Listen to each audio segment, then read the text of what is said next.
Check the mic and make sure. We interrupt this regular scheduled program to bring you this important message. Hello, everybody. Biggest panda I've ever seen. Look at that now.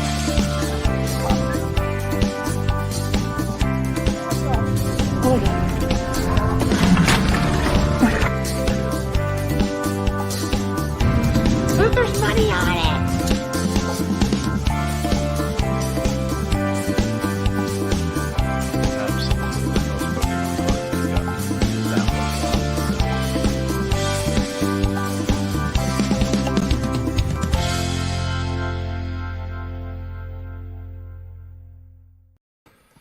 Hey, everybody. We made it. Just barely. I decided to modify. I decided to modify our reservation for Vegas because my friend found a better rate, and I decided to call like literally seconds, well, minutes before this live, and he was stressing me out so bad.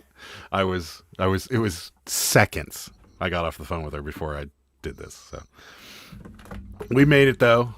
We made it through Christmas too. Nobody got hurt. That's good. There's a high likelihood that could happen, but I was he was on the phone and he was like, I'm like, hurry up, you're stressing me out, why did you call right now? It was like the lady was drawing it out. It was like 8:47 and he's like, I'm gonna call right now to modify our reservation. I'm like, are you serious? You know I'll forget if I don't, because you've how many times have you asked me to call about the mattress and I haven't done it. I was stressing out, guys. Yeah, it was seconds. And that lady was drawing out as long as she could. She was like, okay. She's like, let me spell your email address. It's this. Is that so correct? And also, can you please use this check-in feature? This. I was like, oh my God. I kind of wish it was on camera. It would have been hysterical. I hate being late, actually, guys. We were right on time. We were right on time. We got in there in the 9 o'clock minute, so we're okay. Everything's fine. How was everybody's Christmas? Ours was good. I got this. It's a Yeti with a handle. I love it. I'm still wearing the same clothes I wear every day. Yeah, that's right.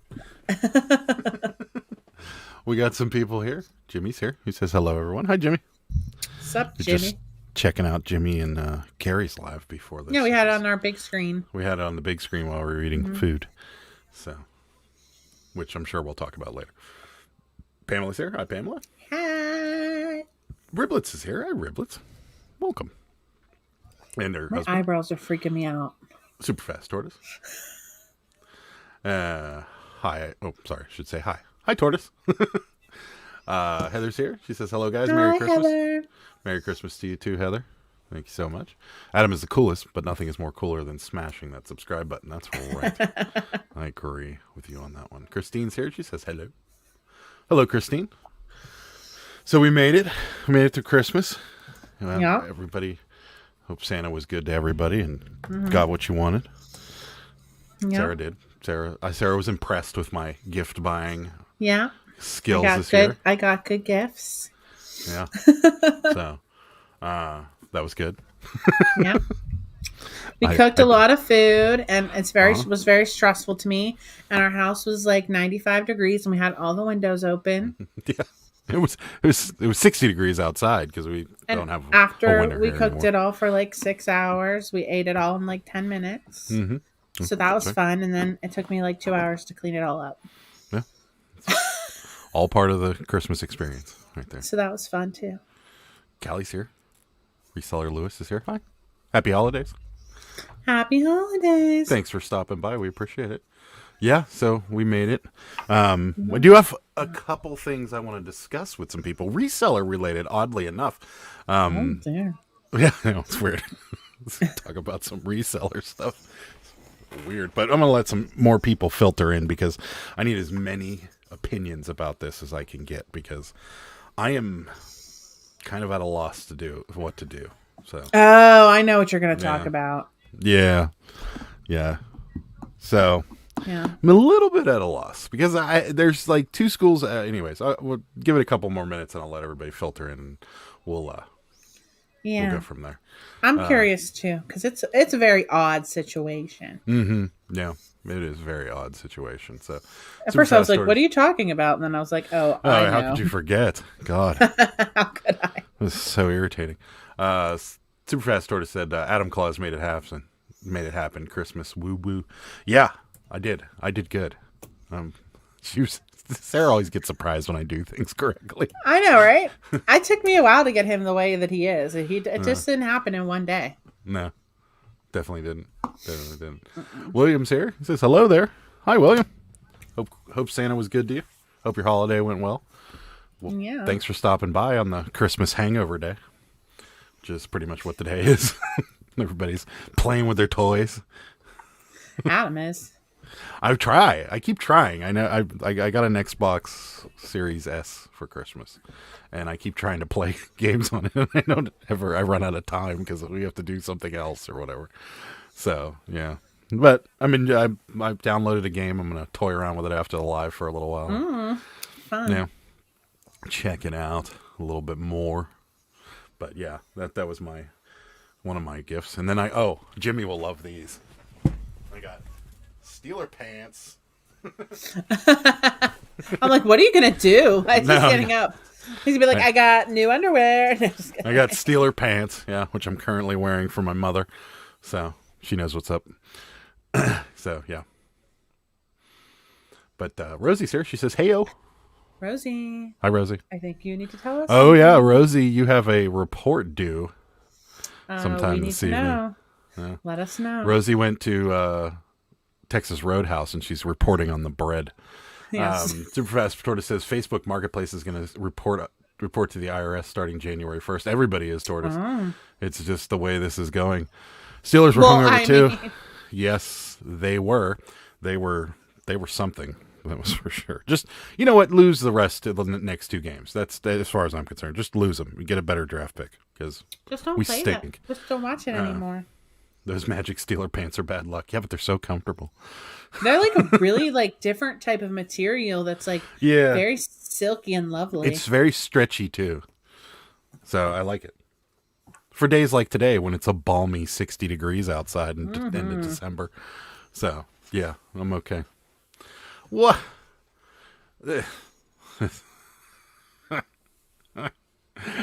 Oh, Texas Roadhouse bread was mediocre at best. It deflates. Oh, it's weird. Rosie, you're but my girl. steak was yummy, and I'm about 3 margaritas deep currently. Are you still there? Nice. You're live from Texas Roadhouse right now. That's awesome. Man, I want some margaritas. She sent me a picture of the margaritas, and I was like, she's like, I'm gonna give a full report at 9. It does deflate. That is true. But did you like the taste, or are you saying that the taste is mediocre because you throw some of that butter on it, that cinnamon butter on it? Ugh. Q's here. She says, "Hey, y'all. Hope you had a good holiday, Q." Hello. Yeah, I don't know about all that, but I'm not sure.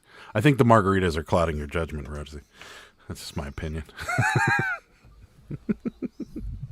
Just my opinion. Yeah.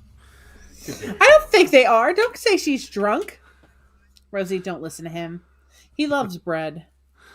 Without the butter, it tastes like nothing. I just got home. Okay. It totally does. Rosie, bring them through the screen.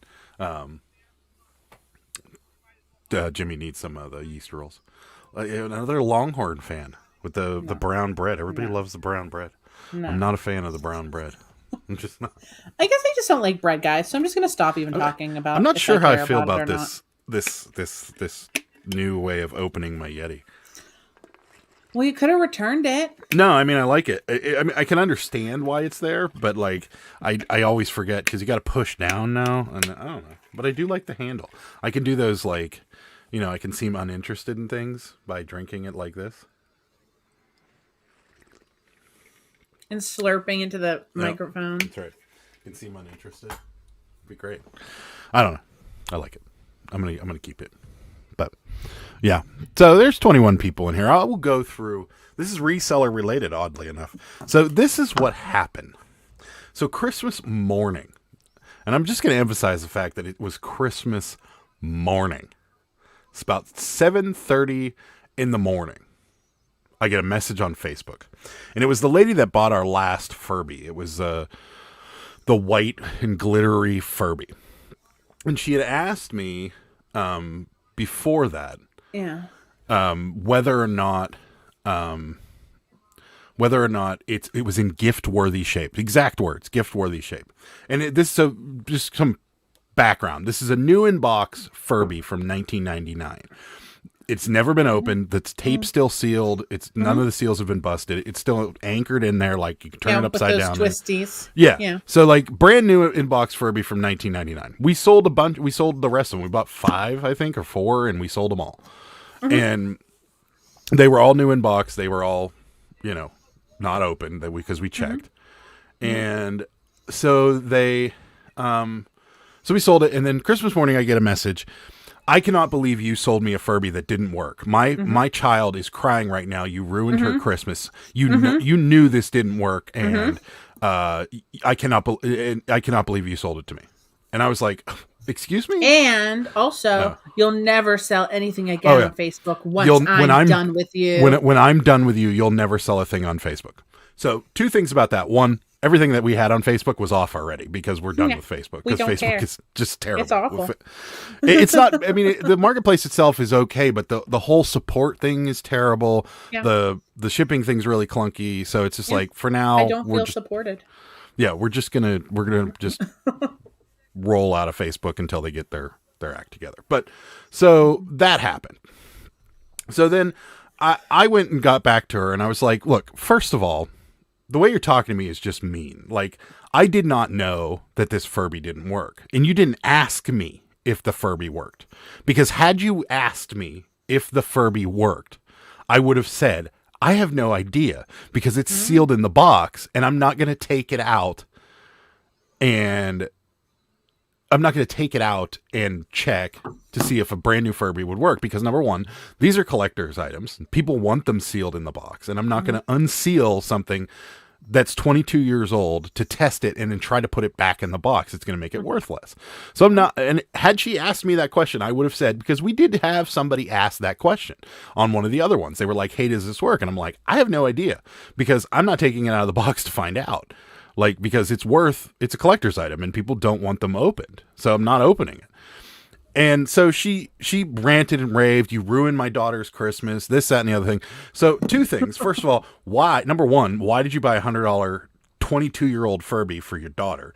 And number 2, why did you bank on a 22-year-old toy working? Because it's 22 years old. I mean, the chances of it breaking are very, very high at this point.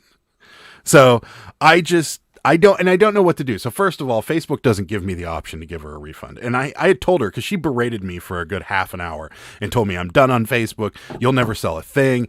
You're such a mean person. You knew this didn't work and you sold it to me and like all this stuff. And I'm like, look, lady, had you handled this a lot differently, I would have said, you know what? I'll just refund some of your money. But the fact that you called me all these names and you were just completely rude to me, I'm going to tell you to contact Facebook and we'll figure it out from there. And then finally she calmed down a little and I'm like, what do you want me to do? And she's like, well, I want a different one. And I'm like, we don't have anymore.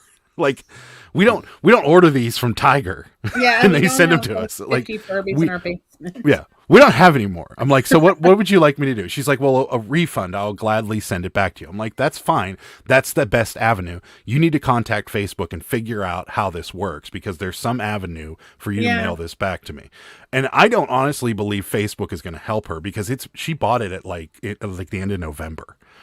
So it's very unlikely that this is going anywhere. But it was just, there's 2 things that bothered me about this. Number one, that she accused us of knowingly selling a toy that didn't work. And the second thing that bothered me about it is that she contacted me Christmas morning with a complaint about a 22-year-old toy that wasn't working. Like, it's an old toy. Like, what am I going to do? Send it back to Tiger and be like, hey, this toy that you sold in 1999? Yeah, it doesn't work. Yeah. Sorry. Yeah. So I don't know what to do. Go to Mark's comment, and I just looked it up, and that's true. It's kind of like the record turntables that get stuck. Fur Remember that uses a turntable? dielectric grease that gums up from age, and you will have I to can see smack that. them around really hard to get the grease to ungum. Yeah, I could believe that. We had turntables that did that once. Yeah. Maybe And you should message her and tell her that. I'm not. I'm no.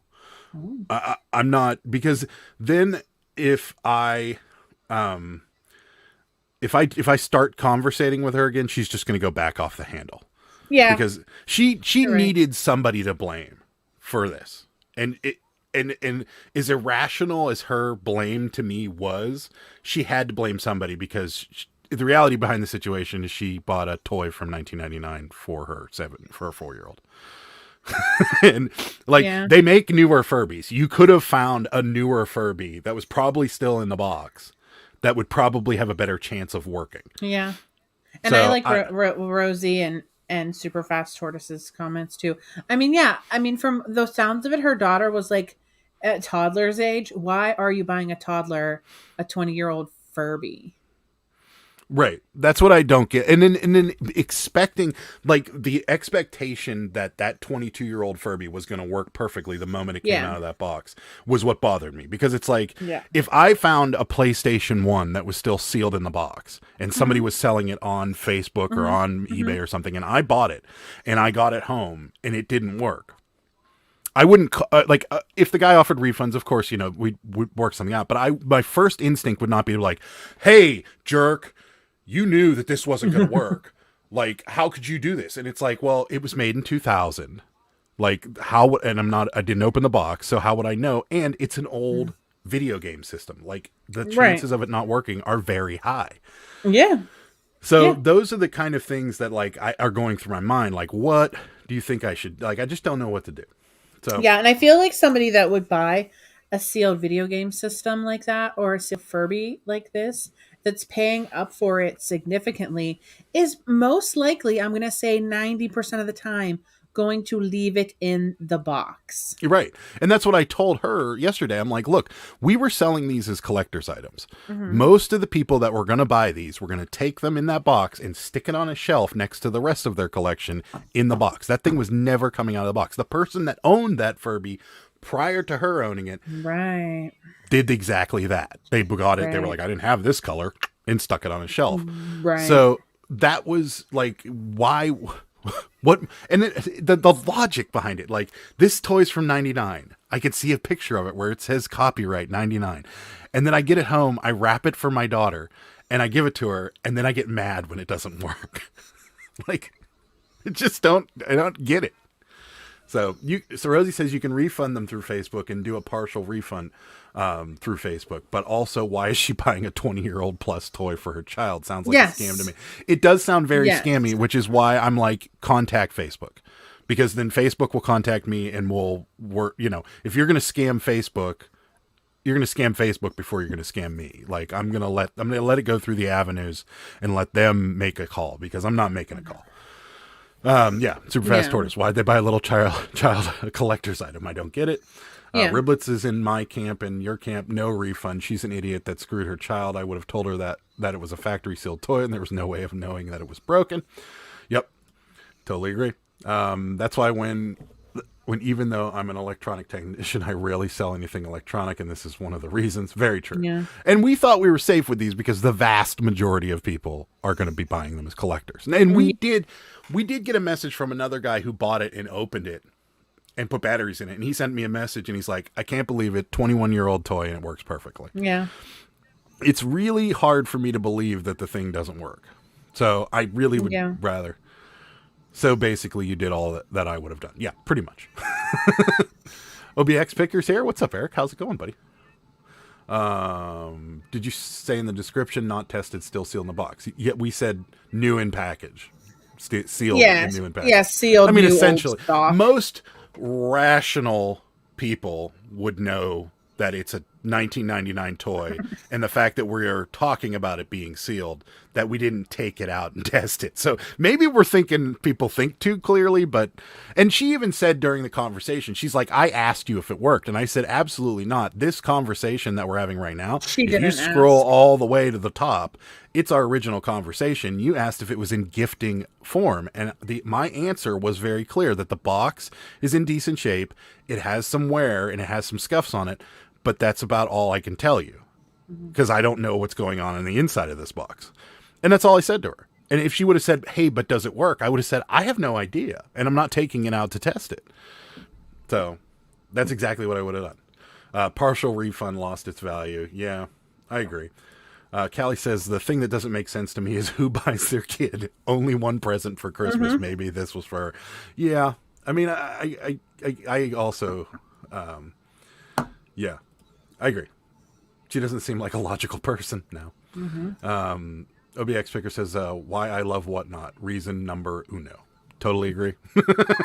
I love Whatnot. Yeah. And their support is good too, because we had somebody cancel something after we had shipped it. They were like, hey, I just don't want these. And I was like, we already shipped it. So I contact support and support's like, yeah, no problem. Don't worry about it.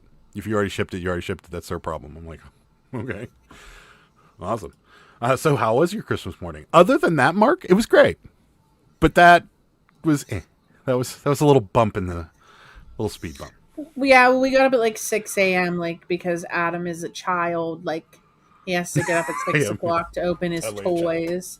Yes. And it was like 6:15 when we got up, and he's like, "Oh my god, we slept in." I'm like, I do. Yeah. It's 6:15. I'm a big child on Christmas So morning. then we went and opened our gifts. And because Adam, again, is like a child, it took like 20 minutes. And then we went back to bed. Yeah, that's exactly what happened. Until like 10. That's exactly what happened. Because we were up until 3 the night before playing video games like children. That's right.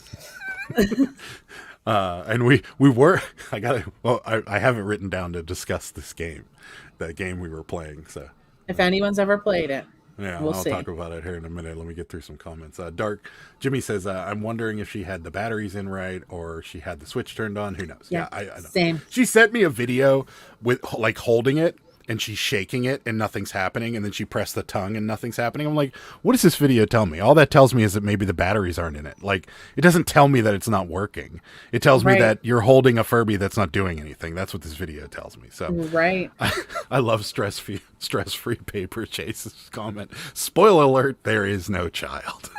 It's probably true. Rosie says, people think Facebook is magic. I had someone tell me I could just fudge the shipping and the Facebook would cover it. Facebook I think you told me that.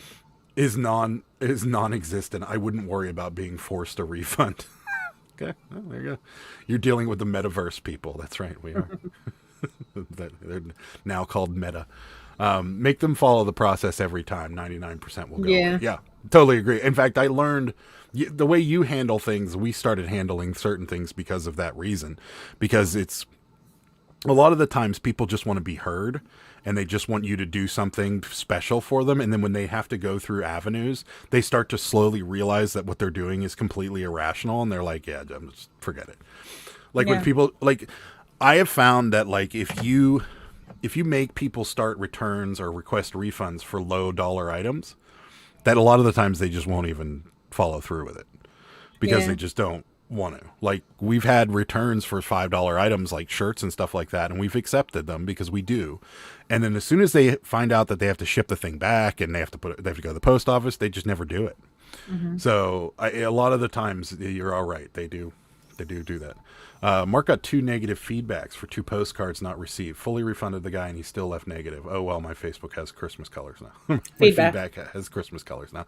Yeah. So we got a neutral from a postcard not received.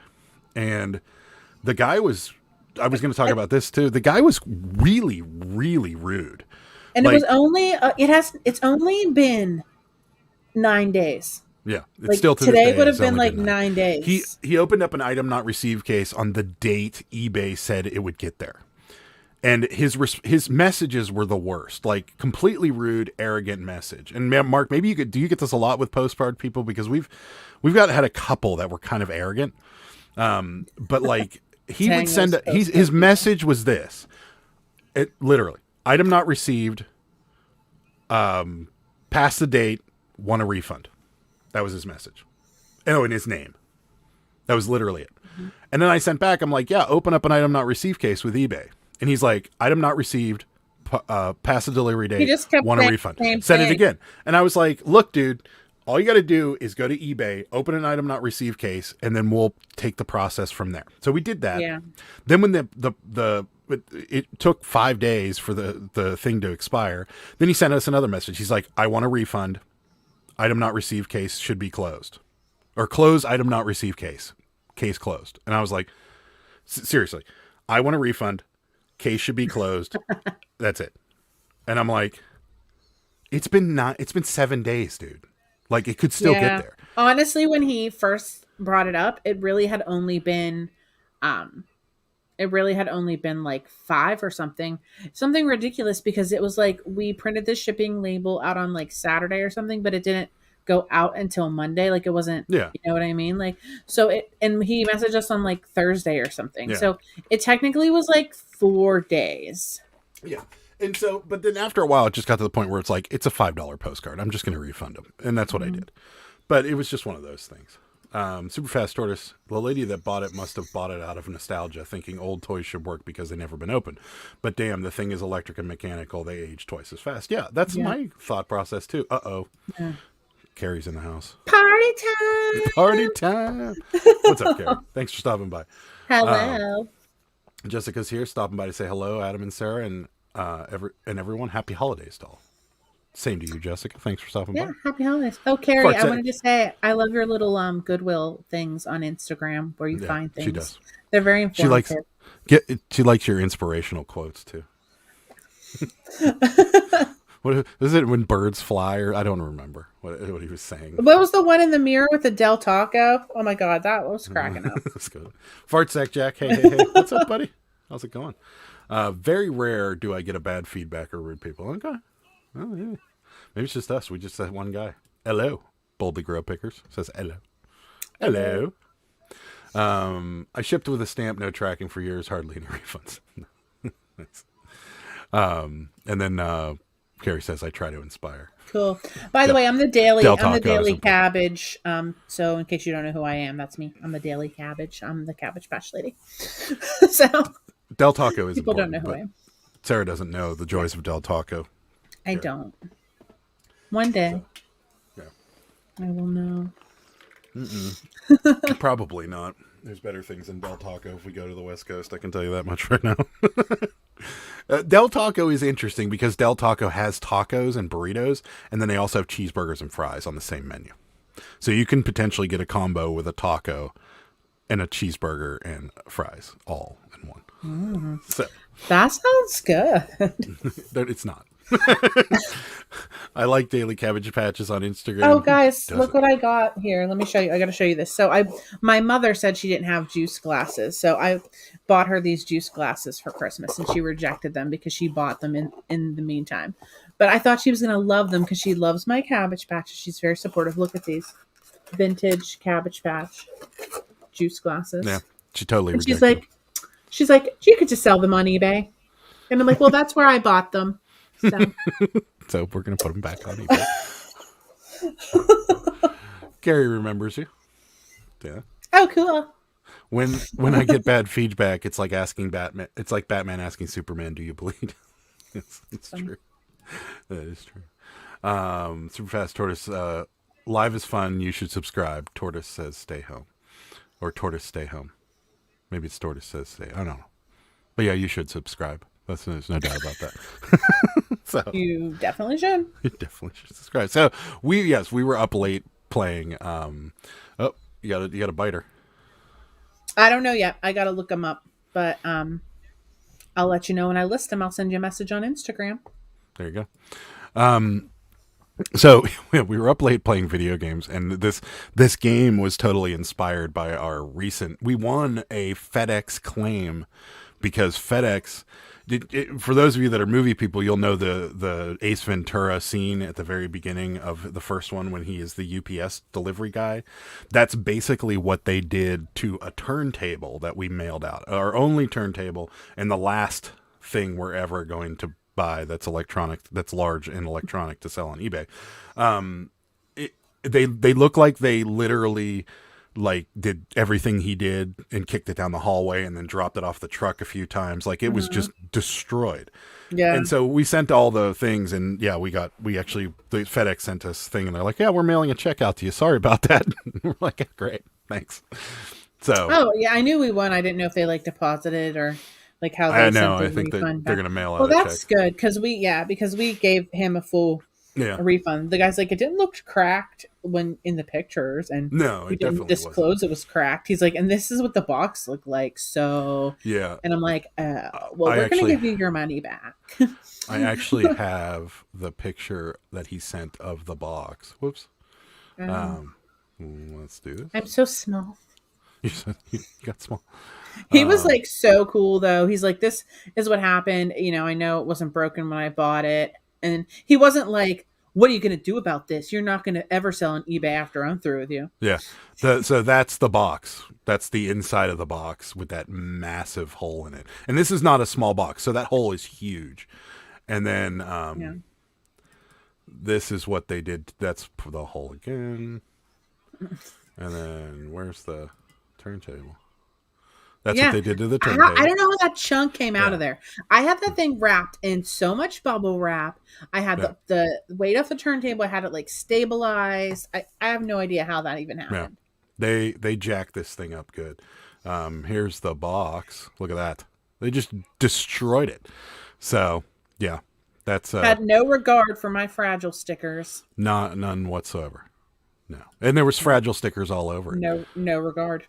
Yeah, they totally jacked that thing up. So yeah, we won that. So that's an exciting thing that happened over the holiday weekend. I got an email from FedEx. But anyways, so the reason I bring this up is because we decided we were going to play this game on well, at the time it was PlayStation, but so it was the Incredible Hulk delivered the turntable. Yes, he's like smash. He was like Hulk smash.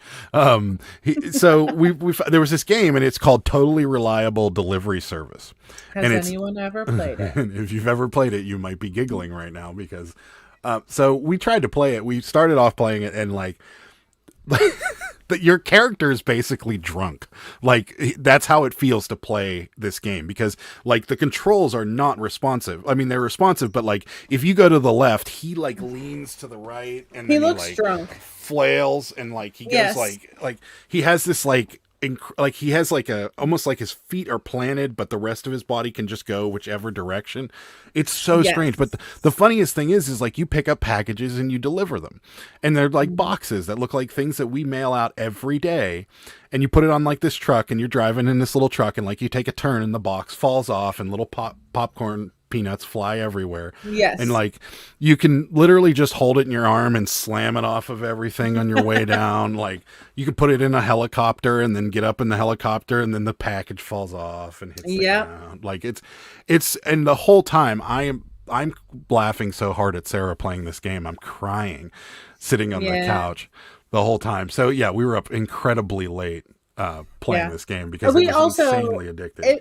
It's really funny, but it was more funny because we had also had a few cocktails. Yes, so it was extra funny to us. But it was oh my god, I was dying laughing, and the whole time all I'm thinking is this is exactly what that FedEx guy looked like delivering our turntable. Like he was just and it fell out of the back of the truck.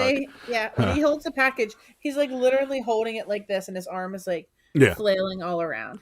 Somehow or another, Sarah lost our guy's pants during the game. What I was gonna say. Yeah, and then he's like running around with underwear on and like a crap stain on his pants. Yeah, he pooped his pants. He had like tidy whities on and a poop stain on his butt.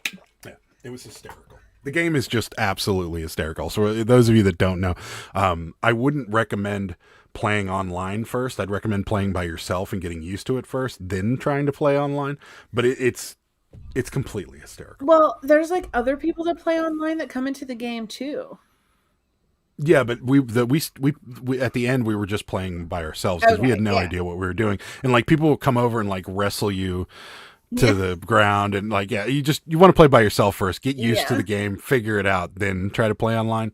But it's a riot. I mean, we were laughing so hard. It's like a big wind sock dude. Yeah, pretty much. Yeah, it's very strange. It's hard to describe, but if you try to play it, you'll understand fully what I'm saying, because it just, they make it, the game would be really, really, really easy if the controls weren't the way they were, and if the guy didn't flop all over the place like he does. Yeah, he's very floppy. Yeah. But since he is the way he is and the controls are the way they are, it's challenging, and it makes it a challenge. So yeah, and it's really funny. So will you sell a turntable again? Probably not. No, Mark. I don't think so. We'll never sell one again. It's hard though. Like if you're at a garage sale and there's a Technics there that they're selling for $5 and it's worth $80, I might. But I don't think so. They just take up so much room too, like in the inventory shelves in our basement. Like when I get rid of that, like where I have one turntable, I could literally have like a case of something else that I'm gonna make money on. Yeah. Yeah. So Superfast Stores just said, wow. A skid mark. Yes, that's exactly what. No video games here. The last thing Fartsack Jack played was Guitar Hero 1. And yeah, that game was frustrating. I played it too, and I remember it well, and it was one of those games that just made my hands hurt. So, no. I can't. Guitar Hero is too. You would hate Guitar Hero. I know that for a fact. I'm sure. Yeah. I'm not like, I like Mario, Sonic, those type of things. Kirby. Totally reliable delivery service. I don't. So I love sometimes too. He forces me to play video games. Like I'm on the couch and he's like, "It's your turn." I'm like, "But I don't want to play." And he's like, "Oh, come on." Yeah, but it was so funny when you started playing. For you, yeah, you want me to play for your entertainment. You were laughing too when he pooped his pants. You were laughing. Again, I had a few cocktails, so that's why I was laughing. Fartsack Jack shies away from electronics. Too much BS. Yeah, I agree. Yeah. Gary's here. Feel like I just saw you guys. You kind of did. You saw our chats. But hi, Gary. Yeah. Yeah, you were on the big screen. You were. You guys were on the big screen while we were eating our Chinese food. So, which we've had a lot of Chinese food the last couple of days. Yeah, Friday and today. Yeah. Yeah, neither one of us felt like cooking Friday because we're going to be cooking all day tomorrow, and then after we cooked all day on Christmas, we didn't want to cook today because we're like, ugh. Well, I love too how everyone's always like, oh, you're going to have so many leftovers, and I'm like, yeah. Yeah, I mean, we'll eat them. Yeah, I mean, we don't. Luckily, the moms took some, so we don't have a ton left because we're don't really eat a lot of leftovers. We have a lot of ham. Yeah. Yeah, a lot of ham. But I'll eat the ham. So much ham. The Rosie said I shipped the heaviest thing I've ever shipped today. Never buying large speakers again. Yeah, girl, man. I hear you. Like how large? Like floor standing speakers? Because that big. sounds crazy. Sell NFTs, Adam. Make that new era money. No delivery needed. Yeah, if I knew how to do it, Tortoise, I would try. Anna's here. Hi, Anna. She's counting down the days till you have to eat the spicy man, guys, I'm not scared. Here's the thing: if mind over matter, if I just have, if I'm literally dying from it, then I'm dying. Then I mean that's it's gonna happen. Like she's whatever. Dead. Yeah. Then I'm gonna move to Arizona with Gary and Anna. I mean, it's okay. Just speaking of Gary, Chickadee China, the Chinese chicken. He said. Whatever happened to those guys?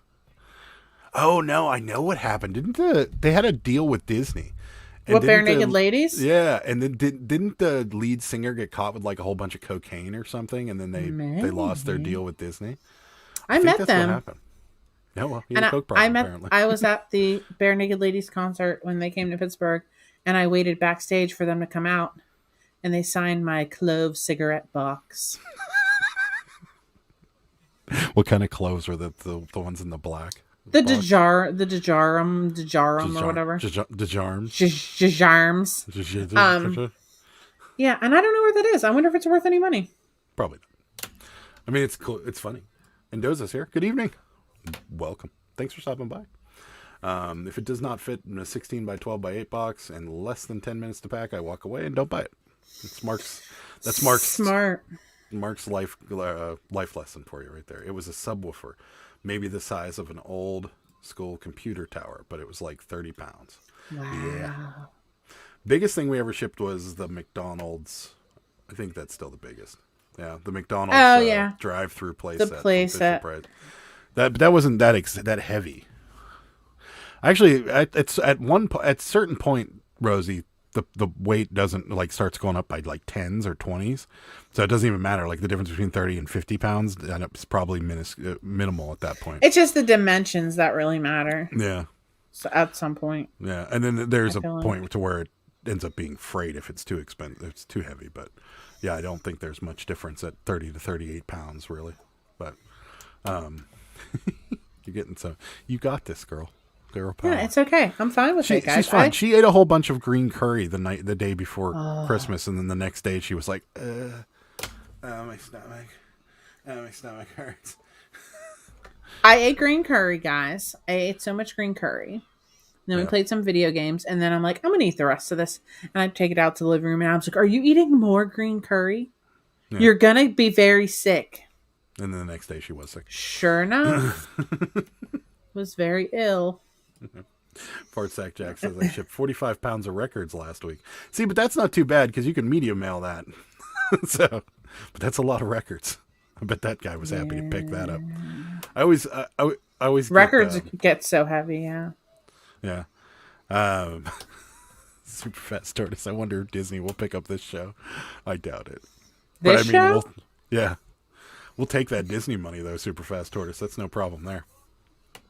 The problem is watching our mouths. We might not be Disney worthy. Although, isn't technically Deadpool a Disney thing now? Because they bought Marvel, and Deadpool's a Marvel character. So technically, Deadpool is Disney. So I mean, why can't we? Rosie said I sold some older boxed Fisher Price sets that were big. I sold them through Facebook, so it was easy with the flat rate shipping. But it's hard to wrap and package something so heavy. Oh yeah, for sure. Yeah. Yeah, without a doubt. Those late nights making Shrek songs will get you. What's this, William? I don't know what you're sharing. It's a link. Yeah, to what though? I don't know. I can't tell. Oh, Bare Naked Ladies, new singer big into pinball. Oh. Is he a pinball wizard? He might be. There has to be a trick. So did he so the original one did get arrested for cocaine or something like that?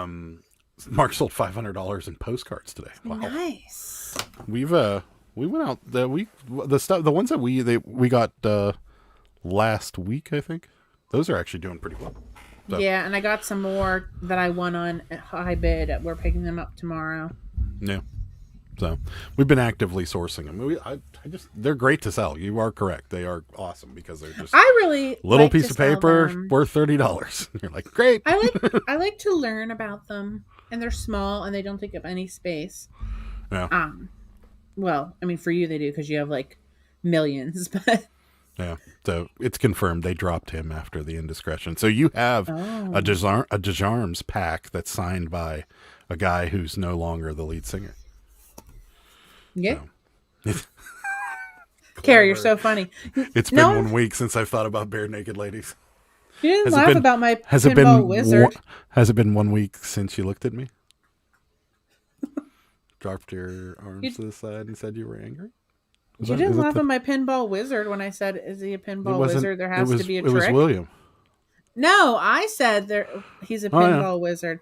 I was going to sing the song. Sorry. He has such a supple wrist.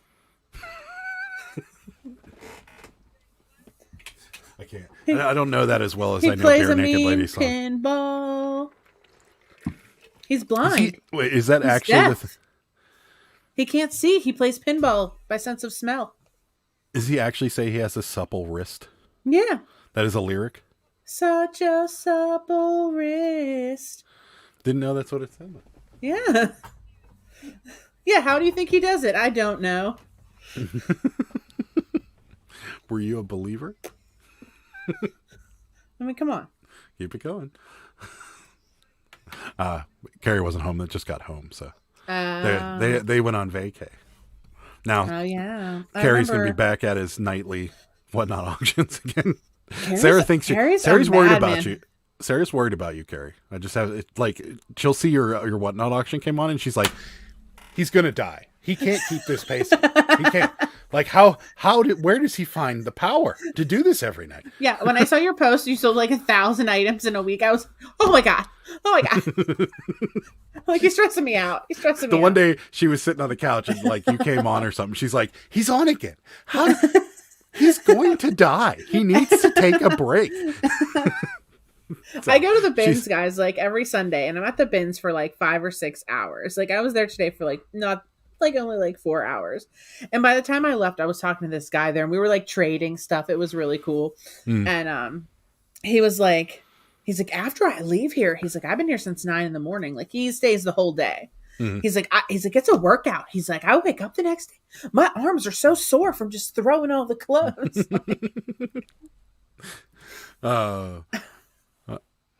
It laughs at funerals. If you don't know why, you soon will. That's right. Keeping with the Bare Naked Ladies. There's the answer. Dawn helps a lot. She ships it. So. She's awesome. I love her furniture. She's inspired me. I'm going to try and distress my dining room chairs. And I got some cool fabric for the seats. Now, it might turn out like a disaster. I don't think it's going to be as good as hers, but I'm going to try. We could just drive over to Carrie's house and drop them off with Dawn, maybe. Don't they live in Utah? Yeah, it's only Utah. How long will that take? A couple hours. We'll be there in a little bit. Let's see. You have to have good shoes for a whole day at the bins. There's no doubt about that. Yeah, guys, I wore Crocs because I was being lazy today. It wasn't really the best choice. No, that's not a good choice at all. I didn't wear socks for either. a multitude of reasons, because you could potentially get something rusty cutting your foot, and also they're just not. Well, I don't actually get in the bins. Yeah, but things fall out of the bins. Yeah, that's true. There was a giant printer in there today. People step on feet. Yeah, they were really bad today, guys. They were real mean. Some of them were real mean today. So everybody's getting back at it after Christmas. Carrie says, love auctions are a workout, honestly. Years of being actually an auctioneer. Awesome. And doing live theater prepared me for it. Yeah. That's awesome. It is. You're so right. It is a workout. It's such a workout. Like doing a whatnot auction, especially clothes, is like, when you're done, it's just like crazy. Yeah, it is. But we love it too. It's the same. Like it's one of those things. Like we really do enjoy doing it. We're trying to do Monday and Tuesday, but that Monday auction is just, we're trying to find a niche for it, and because we don't want to do 2 days of clothes, so we're trying to figure out something. And I think I might have come up with an idea. I think we're going to do a lot of toys on Mondays and like electronics and stuff like that. So, or not electronics, but video games and stuff like that. So we're going to do turntables. We're going to do turntables, broken turntables. Gary says your dining room seat will be distressed after the parade. Great. Dawn started with spray paint and taught herself how to do everything. That's awesome. Yeah. It's so amazing. Like, it's so amazing. I'm afraid, like, when I do it, I'm going to try and distress it, and it's just literally going to look like, not like cool distress. It's just going to look like trash. Like, it should go to like, it should literally go into the garbage. Go into the trash truck. That's right. Double P Pittsburgh picker Adam is starting a boy band. Proof is on the wall. Tortoise, the fact that is always up there and never has moved should tell you the opposite. Eddie's here, says God bless both of you. Thank you so much. Thanks for stopping by. We appreciate it. Fart Sack Jack says, went to the bins a few times, found good stuff first. Next 2 times, total crap. Waste of time. I'd rather sit right here and buy stuff on auctions. Yeah, we are of the same. We also like buying stuff at auctions, but it's good for whatnot. and that we're sourcing for Whatnot, because Whatnot's one of those things where you're going to fly through inventory really quickly. So you better have a lot in backup, because yeah, and I'm literally paying like 40 to 50 cents for a piece of clothing there. And Mark's shamelessly plugging away here. You guys need to watch my video coming out on Wednesday, identifying real photo postcards. I already have it marked as a reminder. I'm gonna watch that because I love those. I saw your premiere announcement, and I have it marked. The Eclectic Element is here. Hello, a little late to the party, but better late than never. Yeah, of course. The big prize winner from the 1,500 subscriber right. giveaway. Congratulations again. Old School Flips is here. Says, hey, what's happening? Ari says DM or ask any questions. It probably won't be for a while, but I will definitely whenever it gets up. Yeah, I have to put them all on the porch and stuff. Yeah. So cool. You got a fan here. Fartsack Jack is watching your older videos. He needs to learn. Rachel's here. Hi, Rachel. Hope you had a good Christmas. Thanks for stopping by. Hope Santa was good to you. Rachel. Rosie says my knees always burn the next day after the bins. Yeah, I'm telling you guys. I mean, I don't believe, probably because just standing and just... Oh, from standing? I was like, are your bins on the ground? Are you kneeling down, going through all this stuff? She's army crawling through the bins. Rosie's hardcore. She's going under the bins. It was, guys, like today, it was vultures. Yeah. And they were real mean and they were real bad today. Yeah. Like 3 people grabbed for the same sweatshirt at one time. I was eyeing it up and I was close and I went to reach for it and I saw like all these hands go. And I'm like, fine, guys, you know what? You just kill yourselves over that sweatshirt. I don't remember who it was. It might have been somebody that's in this chat, but I don't know for certain. There was a video that I was watching on YouTube. It came up as a suggestion, and it was somebody at the bins and this lady that they've been having problems with. And like he's standing there at the bins, and this lady just comes right over to him, like as close as he can go, and starts rummaging through the stuff in front of him. And then he goes to grab the box that she tried to grab, and she's like pulling, like they're doing this in the bins, and like she's taking it out of his cart, and all, like it was insane. And I'm like, that is just out of. I would never go back. Carrie says the hardest part of Whatnot is inventory. You burn through it. Yeah. We're trying to have a lot. I mean, you sell everything basically. Yeah, we're trying to have a lot in like backup, and we're trying to kind of source bulk stuff too. Yeah, we've got some auctions that we've been looking at that have like lots of bulk stuff that we're trying to buy for. I almost had an awesome hat sale, like 65 hats or something on shopgoodwill.com. And they changed their website, and they I almost said a swear word. They messed it up because I was so irritated because it's an auction site.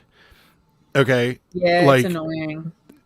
So if somebody comes in at second, like with 1 second left on shopgoodwill.com and they bid, you lose if you're the high bidder. Like there's nothing. Soft close. Yeah. No soft close, no nothing. You lost. And so that's exactly what happened to me. I was the high bidder. I'm like, sweet, I'm going to win these things. And someone came in at 2 seconds and outbid me by $1, and they won. And I was like, okay, so I guess I'm never doing that again, because the next time I go to find an auction that I want, I'm going to wait till there's 5 seconds on it, and I'm going to outbid the guy. Because you'll never be able to bid and then go through the confirmation process. Because you hit the amount that you want in, then you hit confirm bid, and then it's like, are you sure? Hit confirm bid again. Yes. And you got to scroll down, hit confirm annoying. bid. So it takes you a good 5 or 6 seconds to confirm. So that's just what I'm going to do. I'm going to go in and just snipe people when there's no time left. Yeah, it's real hard to pay now too. The payment thing is terrible. It's really bad. Like you don't get an email like about you winning until like a day after. I just pay for it like immediately if I'm in there. And today, like I won a huge thing of Cabbage Patch Kids, guys, yesterday. It was like 16, I think, maybe. Cabbage Patch Kids yesterday. 16 children. And I won them, and I just went in and paid for it immediately. And today I got a thing saying, like, pay for your Cabbage Patches. Ignore this if you already paid for them. And I already did. Mark's got a good video idea. Furbies attacking cabbies. Do videos. That's a terrible idea, guys. Rosie says, and the concrete floors make it very hard to army. Oh, yeah, that's true. I can see that. They're talking amongst each other. Hey, Rachel, thanks for the support of my non-existent channel. Amazing motivation. That's awesome. Way to go, Rachel. You are inspiring. I know she is. She is. That's true. She's a great gal. I wish my bins had more than clothes. I wish our bins had more clothes. I wish our bins only had clothes. Yeah, I do too. That was a public service announcement plug. Yeah, it's a good one. I definitely do want to watch it because we are selling real picture postcards very well, and they are doing they're the best out of all of them, without a doubt. Yeah. So we've gotten pretty good at spotting them, but we could always use more expert opinion. That's for sure. Actual reseller question. What sourcing experience gets you mad? That one that he just that talked one. about. Yeah, that one in estate sales. Estate sales run by liquidators. Those irritate me to no end because at least in our area, our liquidators are very greedy. And they price things like $5 less than eBay prices.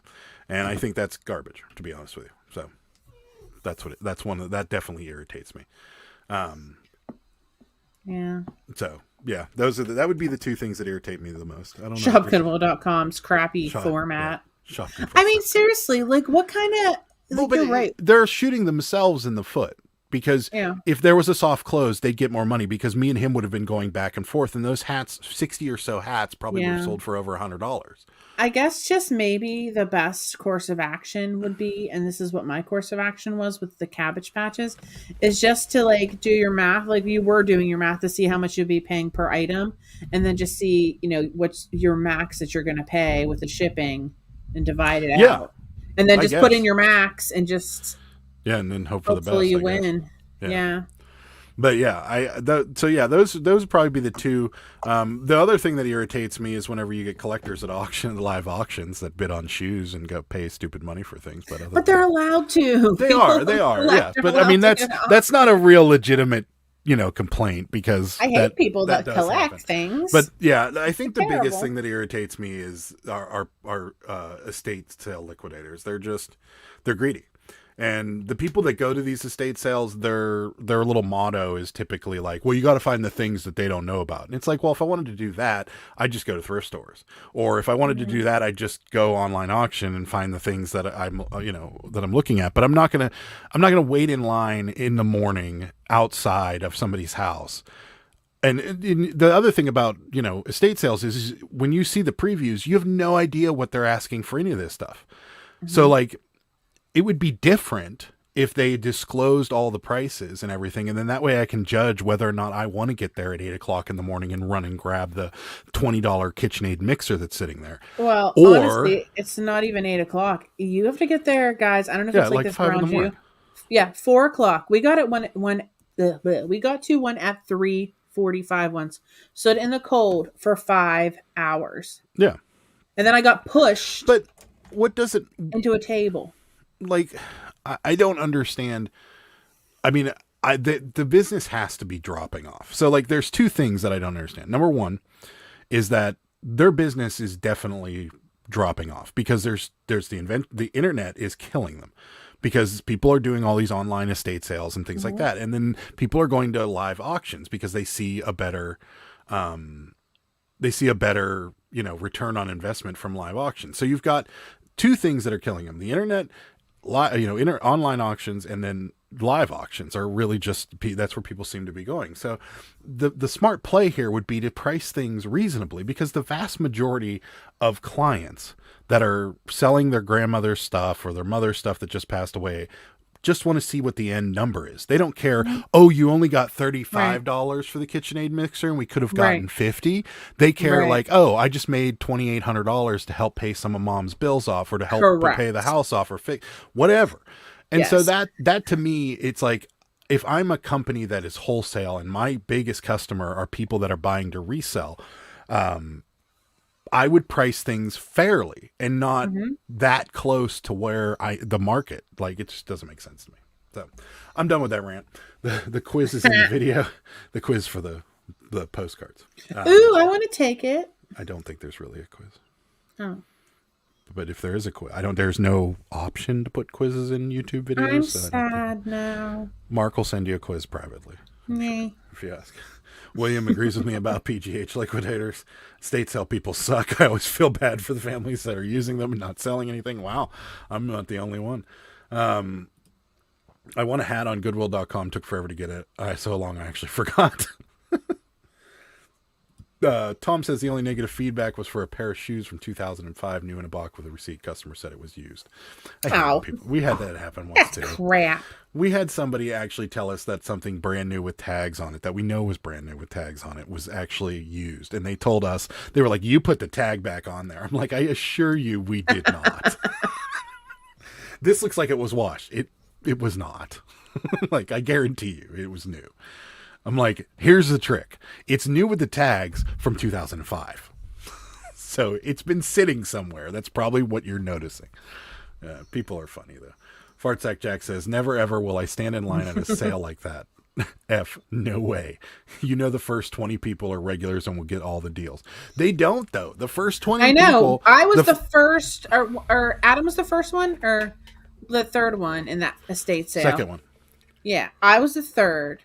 It was like some lady, a guy in front of me that we became really good friends with just from talking to him for 5 hours in line. Mm-hmm. And then we became really good friends with him, and then me. And that is when I got pushed into a table because some lady was going for the same mushroom towels as I was. And I will never forgive her. The regulars are typically people that are not going after the good stuff. They're going after the hidden stuff or the stuff they think is hidden. But the vast majority of people know exactly where the stuff is. Or the first people are hardcore collectors that want to grab something before everybody else does, like the lady with the mushroom towels, because she was definitely a collector. Eclectic Element says, I feel that.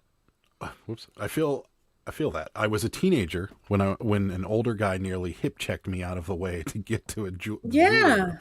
60-year-old guy pushing a 17-ish-year-old teenager out of the way. Nice look. Yeah. Sarah literally got bowled over by these people trying to get the mushroom towels. Like, and I got a Cabbage Patch new in a box that nobody saw for super duper cheap. But that's the thing. And I talked to several people that have been in the estate sale like group for quite a long time. And they're like, the biggest piece of advice I can give you is just don't go for the stuff that they're highlighting. And I'm like, then why am I here? Like, if I don't want the stuff that I'm going to be able to sell for the most amount of money, why am I here? Like, why don't I just come at noon when all the stuff that wasn't really, really desirable is still there because nobody knows it's the good stuff. So yeah, that's one of the things we don't do. So there is really a quiz. I show 2 postcards at the beginning and you decide which one was the RPPC. Then I tell you the answer later. See if you were right after that. I bet I would be good at that. She would be, but she has a loop though. So no, but I'm good at it without it too sometimes. The regulars are hoarders. Yes. Yeah. Rosie. There was a lady at one of our estate sales that was looking for a sequins purse. And when she pulled up sequined. Okay. Sequined. That type of purse. She pulled up and she had like one of the older Ford like minivans. I think of the Windstar, I think was the thing. Her van was so jammed that it was a 1-seater van. Like all the seats in the back were completely full. The passenger seat was stacked to the ceiling. Like, and she was running around asking everybody about this pink sequined purse. Oh yeah. Yeah. She was literally crazy. I was like on the floor, like digging through some bin of hats or something. She's like, do you have the pink sequin purse? Do you have the pink sequin purse? I'm like, yeah. I don't even know what you're talking about. That's what I said. Then she left her phone number with the liquidators. And she's like, if you find out who sold it, can you have them call me? I will buy it off them. And I'm like, yeah, I'm sure they're going to go out of their way. Be like, oh, there's the purse. Can you call this lady? She wants to buy it. I'm like, give me a break. She's so crazy. Many people use the estate sale people and they mark the stuff up so much it doesn't sell and then they throw it away on Monday. Yep. I will body slam for a chrome postcard. Watch out coming through. Mark's crazy about those postcards. I hate going to estate sales. Half the crap there isn't from the house having the sale. That's awful. I went to an estate sale. This was right around the time that all the Dr. Seuss books were getting banned. And I spotted one in a bookshelf. So like it was just a giant bookshelf of kids' books. There was just a line of books, and I saw it there because I knew what the spine looked like. And I zoomed in and I could read that it was the Mulberry Street book. And I was like, okay, it's right there. I'm going to just run downstairs because I can tell that the bookshelves are downstairs. So when I get there, and it started at 11 on a Friday. So I was like, you know what, I can get there. So I got there at like 10:30. I was like third person in line, and I'm like, okay, as soon as they open the doors, I'm going right downstairs. I'm going to grab the book, put it in my bag, and then I'm going to just shop around, see what else I can find. So that's exactly what happened. They opened the doors. I took off downstairs, went to the bookshelf, and there's an empty slot where that book was. And I was like, wait a minute. So then I walk upstairs and I ask the liquidator, I'm like, hey, where's the Mulberry Street book? And he's like, what do you mean? I'm like, well, you took a book out of the bookshelf that I saw in your picture. Where is it? And he's like, it's not down there? And I'm like, no, it's not down there. He's like, well, someone must have grabbed it. I'm like, I was the first person down there. So it's not down there. He's like, we didn't move anything. And then his wife comes over and starts yelling at me. She's like, we would never move anything before an estate sale. It's in the picture. And then the lady, then the other lady comes upstairs and she's like, we wouldn't move anything. We would never do that. And the lady's like, yeah, the family took that out of there. And I'm like, they signed like a So you contract didn't- saying no. But the lady knew. So what happened is they talked to the estate sale people. The guy that was selling the stuff or that owned the house was like, hey, that book's worth a fortune right now. I'm coming to take it. And the estate sale people let them. So I was like, no, I'm like, it was definitely down there. And she's like, oh no, it is down there. I just saw it. Somebody bought it. And I'm like, yeah, okay. Anyways, I've had good luck with half off days, even garbage picking after the sale. Yeah. We've had good luck with half off days. yeah, too. same. Yeah. The hoarder car, seen that at the thrift store and the post office all the time. There's a guy at our Yep. bins that's always there with the hoarder car. I wonder who he is. I don't think I saw him. We used to see him all the time when we went. That van that's just parked there, that's just full of stuff. It's always there. Yes, guys. Yeah, that's a tough one. Yeah. Stress Free says, what not equals storage lockers. That's just my opinion. The best way to bulk sell. Yeah, we we got a bot. Yay. What not equals storage locker. So yeah, so we almost bought one. We looked at a couple, and we were last weekend when we didn't have anywhere really to source, we were looking at a couple storage lockers, and I'm like, oh, these look good. These could be good for whatnot. And then I showed them to Sarah, and Sarah was like, this just looks like trash to me. That's me in storage lockers, guys. Unless it looks like real good, like, and I think I maybe can like get a hint of what's happening there. I'm like trash. But I agree. I think we're gonna try. I think coming up soon, if we can see one that is heavy in clothing, we'll probably buy it. Kirsten Sears, I want to says, do hi. it. Hello. I want to do it. I found out by accident one of our local estate sale people does a $10 bag last hour of the sale. Yes, please. I'm a big fan of that sales model. Yeah. I like there was a couple liquidators that were decent at pricing things, and we liked them a lot. And then we went to one of their sales and they raked us over the coals, just blasted us because they knew who we are. And they just completely ripped us off. Before they knew who we were, they used to give us they were killer deals. Yeah. They would be like, they go through the bag and they were like, you know what, these are $1, just whatever here, or these are $5, and then they would be like, you know what, don't worry about it. They're fine. Yeah. And then the last one, when they finally found out who they were like, yeah, $25 for this sweater, $25 for this sweater, $50 and they just raked us. And I was like, you know what? We spent almost $700 at that estate sale. Yeah. And it was stuff that's sick after stuff that's sold, but it was not stuff that sold what we paid for it, or very close to what we paid for it. And they just raked us. And after that, I was like, me and Sarah were like, we're never going to another estate sale again, ever. Yeah, unless it's family run. It's family run, yeah. I'll go. Yeah, my buddy does sales. I go sometimes because he gives me a little break on price. Yeah, I would do that too. Storage locker seems like so much work. I agree. They are. That's why they stress me out. Like, because if like I want one that has a lot of clothes in like neat containers, because if I have to throw things away or donate it, I want to just be able to put it in the containers and throw it in the back of the truck and take it to donations. I don't want to have to be bagging stuff up if there's just like loose crap everywhere. If I see a bunch of like loose things, like loose like electronics, or like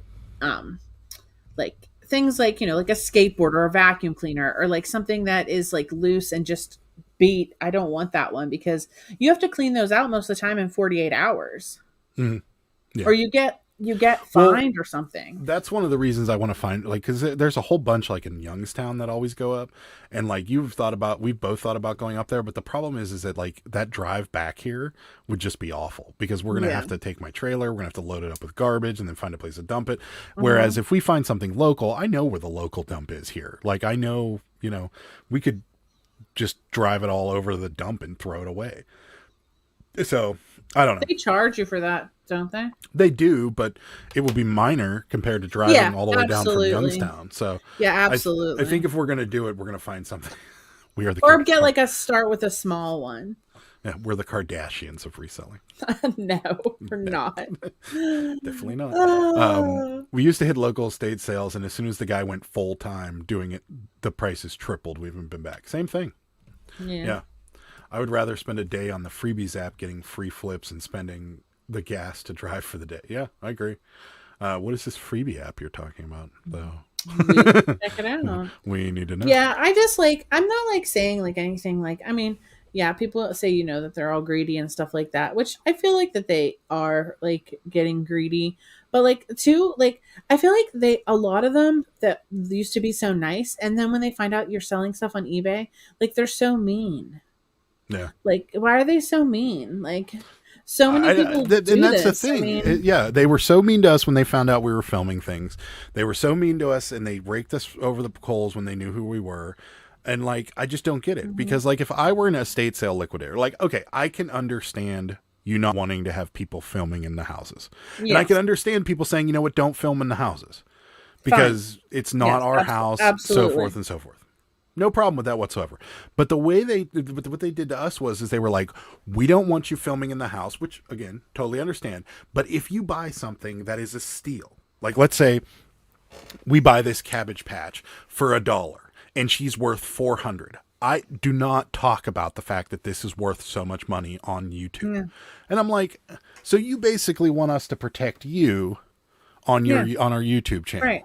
Right. So first of all, maybe you should have your employees do their due diligence. It's very easy for people to research things. Cares? It's well, they do, Adam, because like you said, but yeah, they're not going to be watching YouTube videos. Yeah, I pretty much can guarantee that about reselling. Like, yeah, and then that was the end of our little. Yeah, the way that she like pulled us aside and was like Mr. and Mrs. Picker. Yeah, in my mind, I think that if I were a liquidator and somebody was filming outside of my sale, I would approach him and be like, hey, bud, don't mind if you film out here. Go for it. Do whatever you want to do. If you could get my sign in the background, I'd appreciate it. And I know that 90% of YouTubers would stand in front of that sign and be like, hey, I'm at this guy's sale. We're going to check it out. And then I'll let my own reputation speak for itself. Like we're on Whatnot. We sell stuff on Whatnot. I mean, we sell stuff on eBay, and our reputation speaks for itself. We have really great feedback. We very seldom do anything wrong, and if we do, we take care of people. Yeah. Like, and so that kind of business model, and you being an honest business person, will show through. And then I'm also getting free advertising from this guy that wants to reach 1,000 subscribers on YouTube. Yeah. Okay. I have no problem with it. And if I make a mistake, guess what? I just figured I just made a mistake that I'll never make again. And so to me, it doesn't matter. Like, to me, it's like, I don't really care. If this guy wants to film outside my sale, just don't film in the house because the people are uncomfortable. Or if they don't care, hey, come on in, strap your GoPro on, have a good time. Yeah. Whatever. But it's just one of those things where I just don't understand it. Superfast Tortoise has a good one. For Christmas, he got a whole Marvel cinematic movie collection. And Beast Wars He Transformers and other loves the toys, Beast Wars. items, and candy. I think my family sees me as a child. I love my family. That's Adam. Adam's a child. Yeah. Rosie's very paranoid of roaches and bed bugs. Yeah, from the units. actually, I can see that. that's Rosie. That's a great Thanks, point. Rosie. I We're gonna hate buy a storage roaches. They freak me out. They do. You can sometimes find free stuff on Craigslist. Yeah, that's true. You can. Craigslist freaks me out though. I'm always scared there's going to be like a. Well, only if you go to like the misconnections section. If you're looking for clothes and storage lockers, unfortunately, it will be trash bags, and most of the people put their clothes in trash bags. Also, small lockers carry more clothes than larger. Yeah, yeah, I agree. Check the gram. Yep, I got it, Gary. I'll check it out. Cool. Once I buy it's mine. I'll do what I want to do with it. Sorry, Charlie. Yeah, I mean, agree. true. Well, so what happened is that Cabbage Patch that we were talking on previously, I bought it for $25. It was brand new. First, it was 15. Okay, $15. Yeah. It was the first Cabbage Patch they ever released in that box with the window on the front of it. It wasn't the first edition because the first edition were in regular boxes. So it was like second edition 1984 Cabbage Patch. It was the Cabbage Patch that everybody wanted in the 80s that went crazy for Cabbage Patches. So I bought it for $15 and we sold it for $125 on eBay. And everybody had a problem with it because we put it on eBay. We bought this at this awesome estate sale, which was awesome. And we sold it for a ton of money. And it was on YouTube and people found out about it. And then slowly but surely, no filming at my liquidation sales, like all of them did it except for 2. And we kept filming at a couple of them. We really liked the one people, like you said. And then that last one, they just beat us over the head with prices. And we were like, yep, never going back. Have a nice day. Well, and also with the Cabbage Patch that everyone was on, like, whatever. We actually went back to that house afterwards when the family was running it after the estate liquidators didn't sell everything. And we went back a third time and they were so nice to us. And they said, how much did you sell the Cabbage Patch for? We watched your video. It was so cool to see someone go through our parents' house and pick through everything. We love the video. My son wants to meet you and get a picture with you. Yeah, we think you guys are awesome. Like, that's so cool that you flipped that Cabbage Patch Kid. Like, my parents were hoarders. Like, just the most awesome people you could ever meet. Yeah. Rosie says the family who are using these liquidators, 9 out of 10 just want the stuff gone. If they cared that the item could be worth $400, they'd sell it themselves. I totally agree with you. But that's the thing, is that the liquidators care what they're selling it for because they get a percentage of everything, which makes sense. But in my mind is that if I sell 50 things for $100, or I sell 300 things for $100. It's the same amount of commission I'm going to make. I just cleared the house out more. So I would think that their goal ultimately should be to get the most stuff out of the house for the most amount of money. Not, oh, well, we'll wait till half off day and that'll really clear it out. And then it doesn't, because now you're half of what eBay is. And that's still not low enough for most people.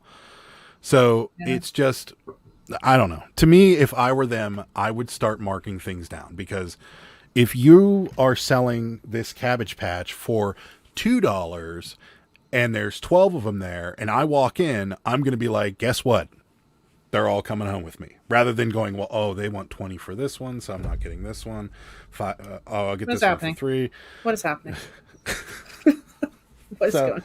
I don't know. In my mind, I would just mark things at like 75% of eBay prices across the board. And then that house will be empty by the time that second day of the sale comes.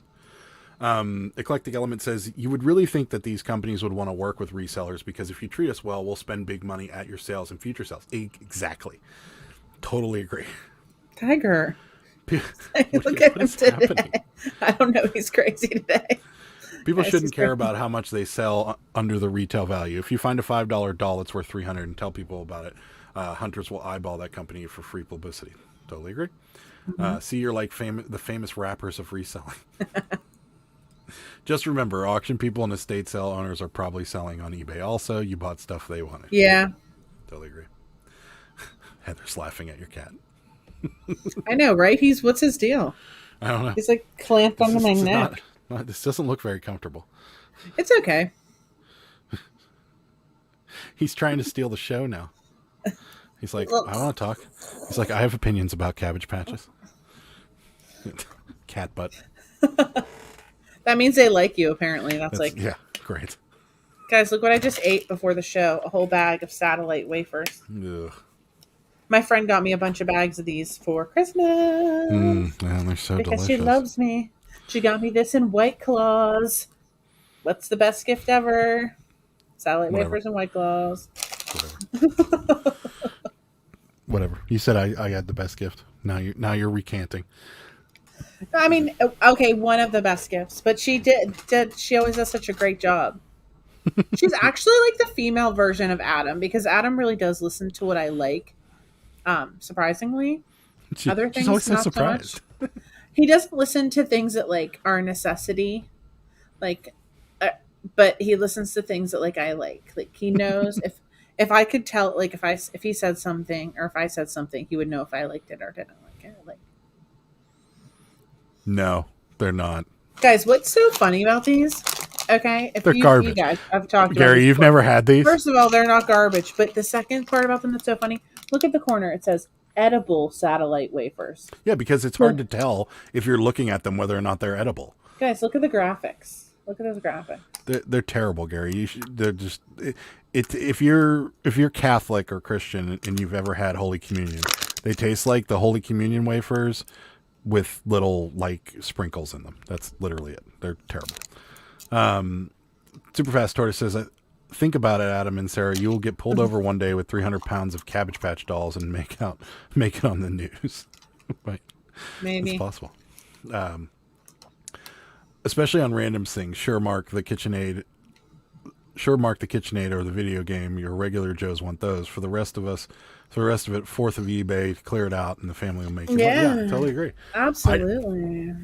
I don't know. And sometimes they don't know what's going on, and other people don't know what's going on either, because the third time we went back, that shag rug rake was still there, and I got that thing for free basically, and I sold it for $50. Yeah. No, Heather. No, this sounds like a very bad idea. I don't. I think we would be good on one of those like couples question thing. No. We could try and play it, but it's something that I need to prepare for. I can't just be put on the spot. Susan's here. She says late but hi all. Hi Susan. Thanks for stopping by. Red Dirt Pickers here. Hi there, party people. Hi Red Dirt. Welcome.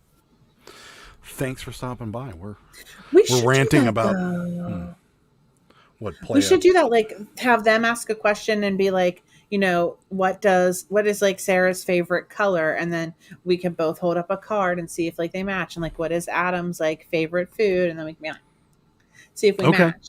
Well, let's plan to do it. We'll plan to do it for a live, but what we'll do is we'll announce it on a Thursday or a Sunday show for the next show. So then that way everybody, you guys can get questions. Yeah. So then so we'll do it. We'll do it, but we'll announce it like the week before, and then the follow. So if we announce it on a Sunday, it'll be the Thursday show, or if we announce it on a Thursday, it'll be the Sunday show. So so that's what we'll do, and then we'll do something like that. Yeah. Okay. We'll do it. Does that satisfy you, Heather? What's your best bins pickup this week? Anyhow. So I got a lot of new with tags clothes. I got some Carhartt jeans. I have them all. I just took pictures when I got home, and of some of the stuff. The other stuff I have to wash, but the new with tags stuff, obviously, I'm not washing. What? Nothing. I'm laughing. Oh, I see. But I got some new stuff. Like, look, I got this skirt. It has a tag on it. Genesis. What brand is that, Rosie? Do you know? But I got a lot of good clothes with tags on them, and I got some good T-shirts for Whatnot. Yeah, but nothing great today. Like it was very. Well, I think I thought about this after you got home. So I think what you got was you got to figure they were probably off Christmas Eve and Christmas Day. Yeah. So whatever is like already like been sorted and thrown in the back is probably what they were going through today. And then as the week goes on, they'll probably start processing more of the stuff that got donated. Whereas what you got was kind of just stuff that they've had there because they haven't been working for the last 2 days. So whatever was back there is back there, and they probably just kind of rolled through it and maybe added a few little things here and there. But I think it'll get better as the week goes on. Yeah, it was like the bins of clothes that they were bringing out was like a lot of like kids clothing that just like wasn't really that good. And like it wasn't like it usually is. Like I didn't really find any bangers. Oh my god. The Whatnot community and their Well, and the guy that I've like now become friends with, who wears the same T-shirt every Sunday, a Santana T-shirt he found in the bins that he informed me he wore after he found it after he left the flea market. He said he was sweating when he was at the flea market, and he went in the bins to get a new shirt that wasn't all sweaty, and he took it out after that. Like he saw somebody pick it out, and they didn't know who Santana was, and then he like grabbed it and. I don't know. Like I heard his whole story about it, but we were trading clothes. That's how I got the Carhartt jeans. Heather, you're gonna need to elaborate. What Salvation Army is this? Because ours doesn't do that. Yeah, it does half off certain colors. Certain colors. You guys will tread on my questions. Oh dear, everybody's already getting Adam expect to sleep on the couch after that game. Yeah, totally. It does satisfy Heather's lust for that game. Rosie loves selling Carhartt. It sells so fast. Make sure you bump the price up a little on. Oh, I already have the pictures taken. I just gotta put it on there. Mark watched Dave's NC Flipper watch me do a Whatnot auction, and I have to say, too much for me. Wow, yeah, it's exhausting, Mark. But it we like it because it clears out. It's clearing inventory quickly, and we're cashing out a lot of the stuff that is taking up a lot of space here, and we're turning it into cash really fast. So, and I keep plugging, I don't know if Carrie's still here or not, but I keep plugging this podcast because it is really good. And, also because, I think of the same things because these two guys both sell on Whatnot. So, but Carrie was talking about this and how turning things over faster in the long run will end up making you more money because you have the ability to take that cash back out of your inventory and push it into something else. Yes. So whereas you're doing that, slow sale of, Animan's worth $100, or you're doing, Animan's worth $10, but I'm going to keep taking that $10 and rolling it and making it bigger and bigger every time where we're going. So that's kind of the thought process behind it. That you can just kind of keep rolling this money and taking the money out of your inventory because everything back here is great. And we love selling on eBay and we love selling on Poshmark, and we'll gladly make $50 off a sweater. But in the same respect, if I can take a bunch of t-shirts that we've bought for 50 cents and make $200 out of it, and then push that back into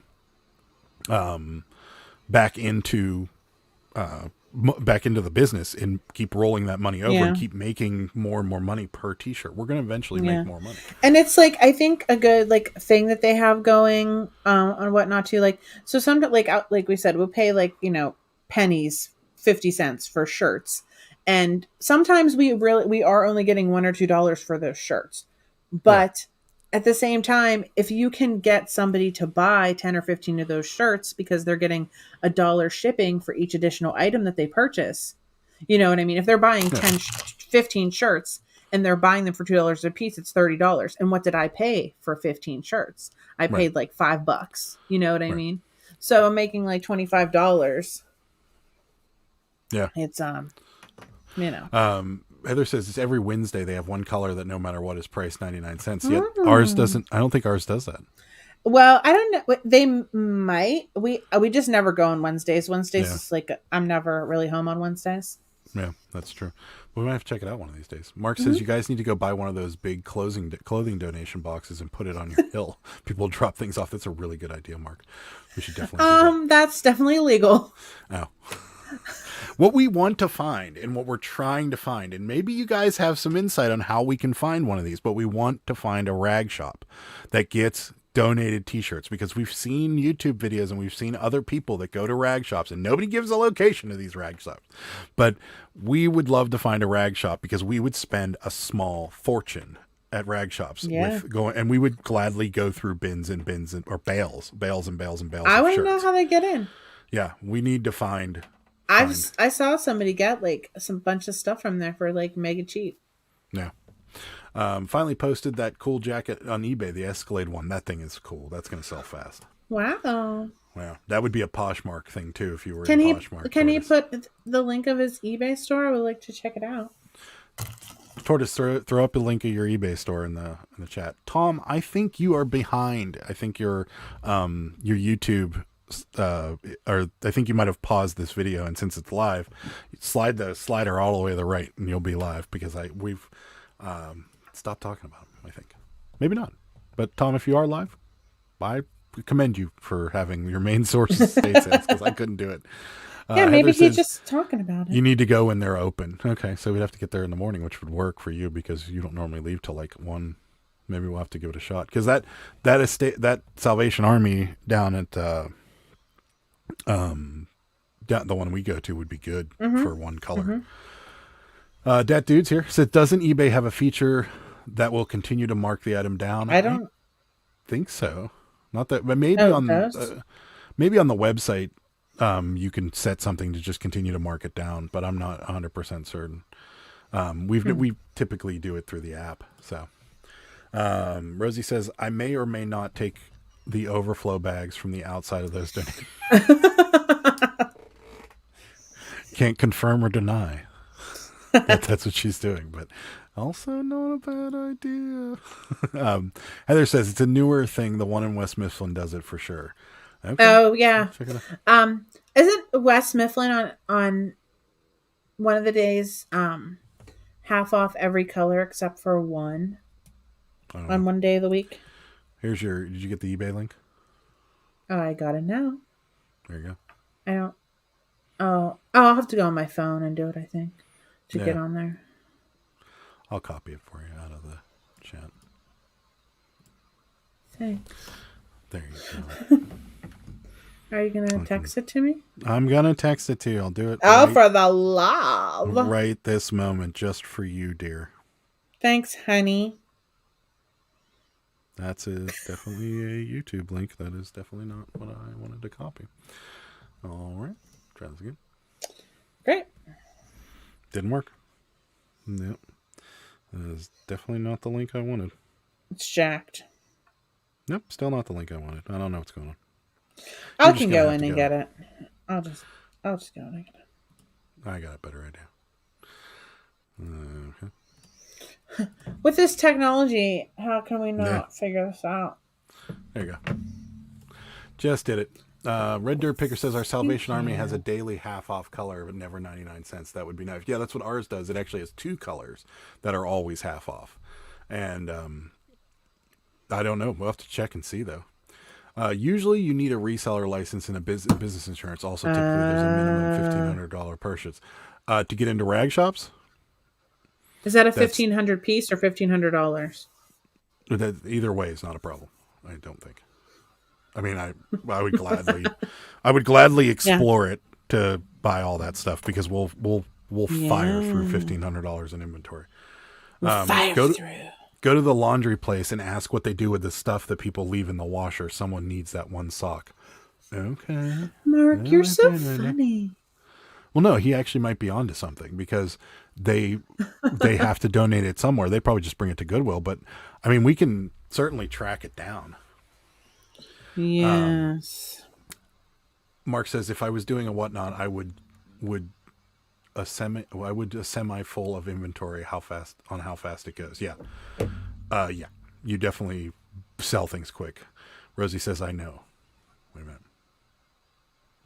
Oh, I know a t-shirt boy who goes to a rag shop. He knew someone with an inn. They go to like 5 of them together and split the minimum. Yeah, we will gladly. Rosie, get in with those t-shirt boys. Well, what are we gonna do? Drive to Massachusetts? She can do it for herself, Adam. Oh yeah, no, I thought you were telling her to get in for us. I was like, we're gonna drive all the way up there? Yeah, Rosie, get in. Tell them that you know people from Pennsylvania. American Thrift is like that, but I don't think Salvation Army. I was like, wait a minute, we're not driving to Massachusetts to go to a. I mean, we might. They do have a markdown feature after a certain amount of time on eBay will mark the item down by $2. Okay, yeah. We don't use that feature too often. We'll just mark things down kind of on our own. Yeah, I'm afraid because sometimes we have lower items. I'm afraid that like we would lose money that way. Yeah. We have a few, like when we mark things down, a lot of the times we don't want them to go down on their own because that's probably our minimum. Yeah. Normally we turn shipping off or something like that if we want to move something fast. So that normally moves it along.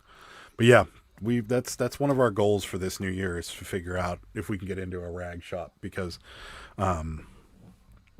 that's just one of our goals among many. But we have so many goals. Well, we want to get into more of a bulk buying thing because we do have access to Whatnot. We do sell a lot a day on Whatnot, so we don't want to run out of backstock inventory. And like if Sarah has like 2 or 3 weeks that are bad at the bins, we might start running out or running low, and we don't want the quality of the auctions to start to drop. So that's kind of the thinking behind it. We'd rather buy like lots of stuff in bulk at this point than to buy 1 or 2 things at a thrift store. I mean, we'll still go to thrift stores and stuff like that, but we need to find an avenue to kind of satisfy Whatnot a little better. And that's just, there's an unlimited potential for income and Whatnot. And the more stuff we can buy and, more different variety of things, like we can get a lot of toys or we can get a lot of video games or we can get a lot of whatever, we can turn them a lot faster now. Knowing that we can turn them a lot faster now, it certainly makes a lot more sense to us to start buying bigger stuff. So what is a rag shop? You got your answer right below it. I think rag shops are all like someone and you go with them, they recommend you, but it's also, I'm told, they aren't always super cheap. Depends on how they are feeling and what you're buying. Yeah, that's true. Okay, Heather. So rag shop is exactly what you think it is. It's typically people bring like old cloth and clothing into these shops, and then they launder them, they bleach them, and they turn them into rags. Or like other textiles, I think, too. Or other textiles. So it's basically a recycling place. It's the last stop after Goodwill. It's like, what does Goodwill do with all those clothes that people don't buy? Well, they go to rag shops and they bleach them and they turn them into rags, basically, and other textiles. So when you run low on inventory, there is a tendency that you make bad buys just to get inventory. Human nature. You're right. Yeah, that has happened to me before. Yeah, and we're not saying we're going to rush out and buy everything for Whatnot. We're just saying that we'd like to keep a very good thing, a very large amount of backstock for yeah, I've been trying to like hoard up some t-shirts, and I don't do death piles. I do have like 3 bins of t-shirts in the basement, but they're all washed and folded and organized perfectly. So it's not a death pile. It is my t-shirt backstock. T-shirt backstock. That's right. And apparently Whatnot is batching out our sales again because my phone is blowing up. It's so weird how they do this. Money. Can they just send one notification that says, hey, everything, these 4 things cleared, instead of just saying, this one did, this one did, this one did. And now my phone's going to just go crazy. So, yeah. Jimmy's with us. See, and that, I guarantee you Jimmy would drive 4 hours if we found a rag shop and we had to split the minimum with him. I could tell you, Jimmy would have been in his car already if we called him and told him we found a rag shop. Yeah, right. We'll be in there and I'll like find a liquid blue t-shirt and Jimmy will be like, we'll be punching each other in the face. I like my blue. That's right. See Jimmy come rolling over the big bale of things. Give me that. Out of my way now. That's right. Liquid blue Browns tie-dye shirt. He'd be kicking me in the balls for it and taking it. Oh, that would be funny. Yeah. I don't think there are many on the East Coast. I could see that.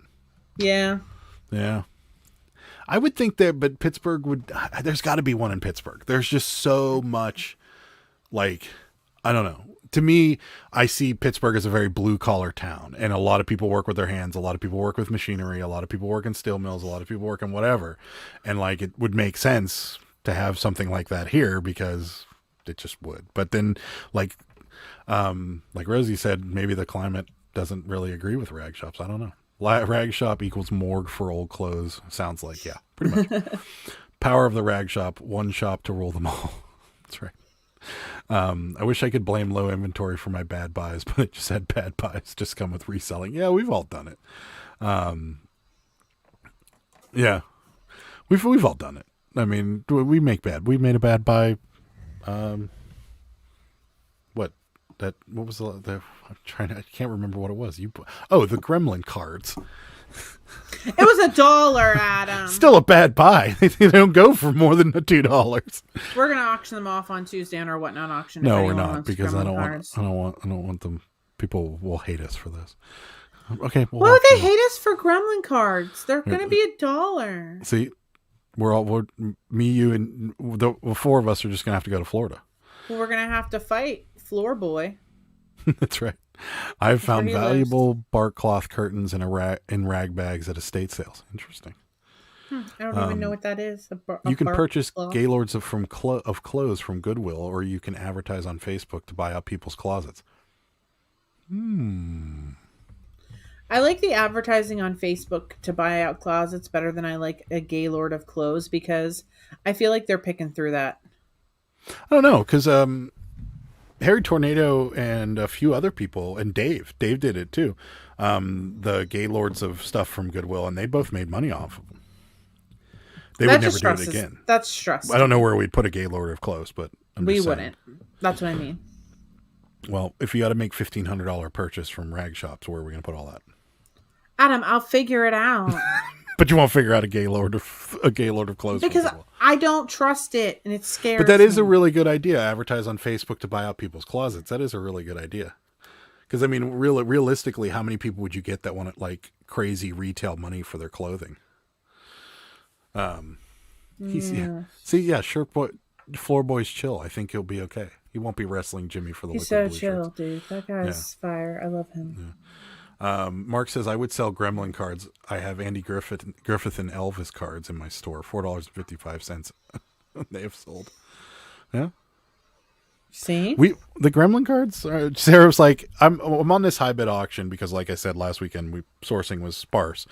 And I was on this high bid auction, and Sarah, I was like, hey, look through this, see if you see anything else that I should buy. And she's like, you should definitely bid on these Gremlin cards. And I'm like, oh, okay. So then we go pick up all this stuff, and I get them home, and I'm sitting there, and I'm like, hey, what are these worth anyways? Thinking that because she said you should buy those Gremlin cards they're worth money. She's like, oh, I don't know. I just thought they'd be worth some money. And I'm like, seriously? They were $1. So then I looked them up, and it was like, lot of 60 Gremlin cards, $4.99. Lot of 80 Gremlin cards, $5. It's still... it's not like I paid paid $5 for them. Why are you beating me up on these Gremlin cards? At least I don't have. We were. At least I don't buy VCRs and shove them under the beds of our house. We were talking about. You don't know what to do with them. We were talking. Red Dirt Picker brought up the inventory but bad buys just come with reselling, and I said yes, they do. What was that? Did you hear that? I just hit play. I just hit play on something, and something else played in my ears. I was just thought that we were just having a stare down. Oh, maybe because of the Gremlin cards. Guys, we just sold Hot Wheels on Poshmark. See? I have to take them off of the other platforms. Rosie says tag sales are great for clothing. I often will. Yeah, often will. Just ask them to buy them all. Also, I'm watching on my phone today where the send button is annoyingly close to the space. I hear you. I often will scroll down. Will.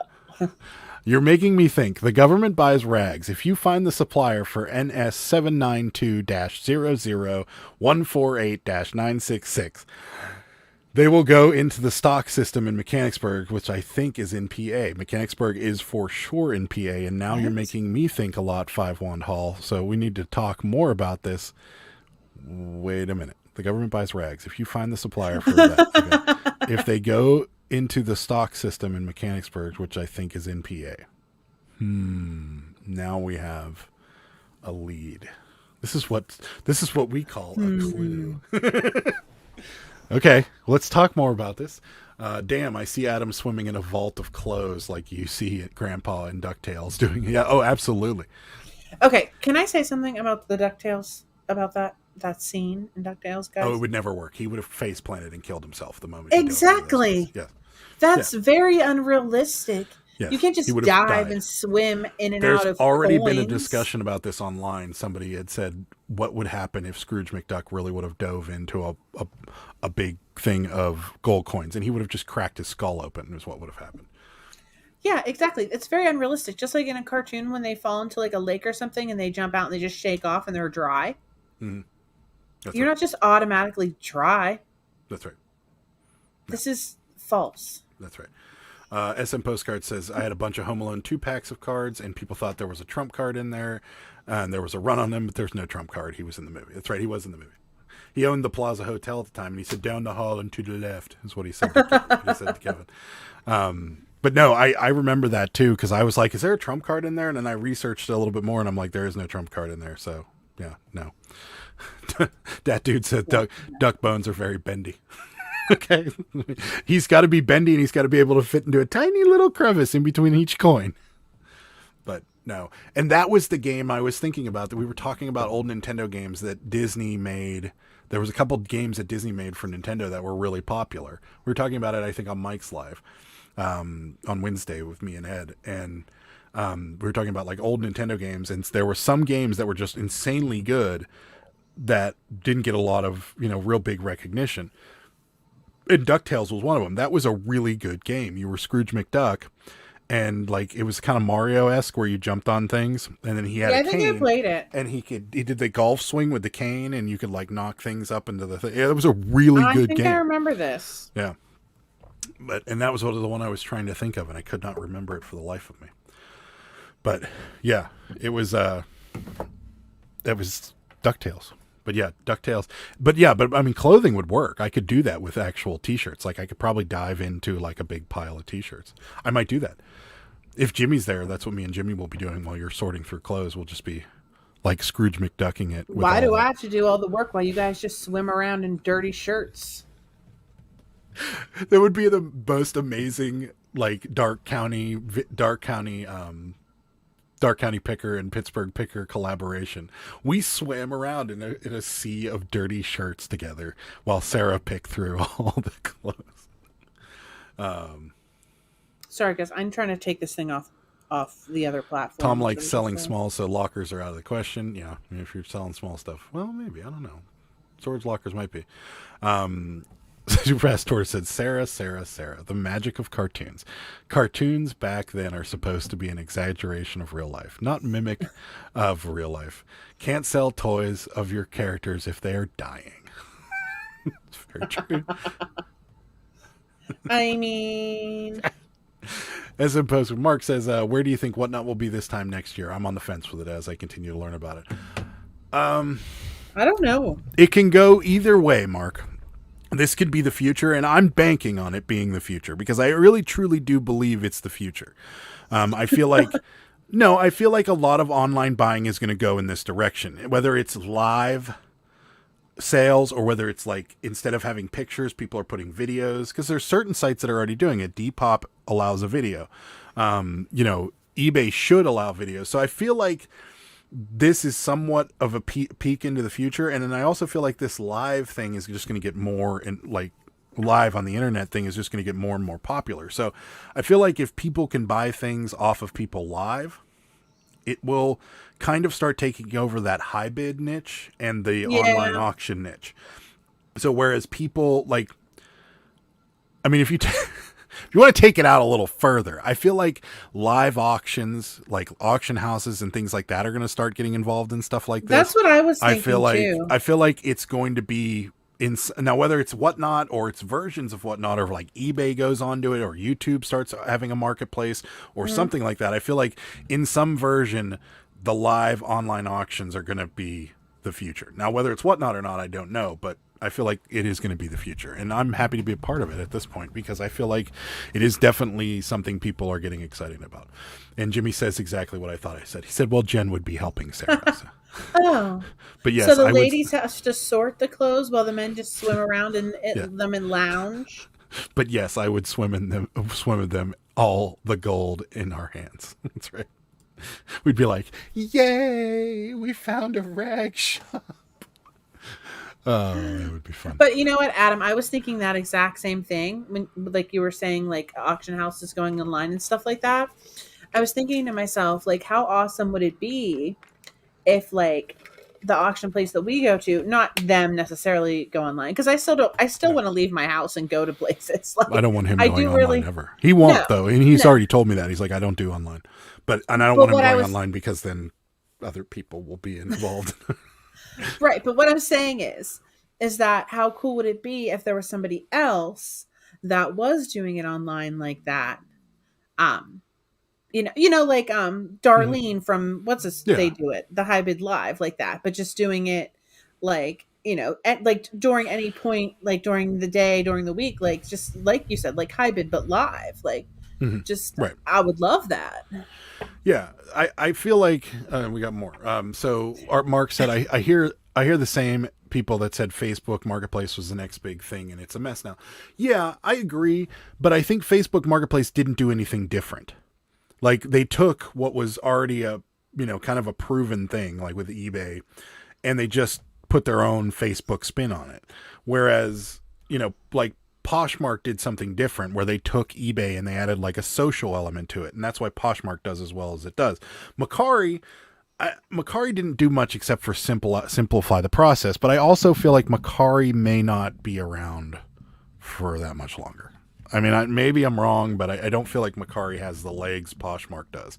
And Depop. Depop's the same way.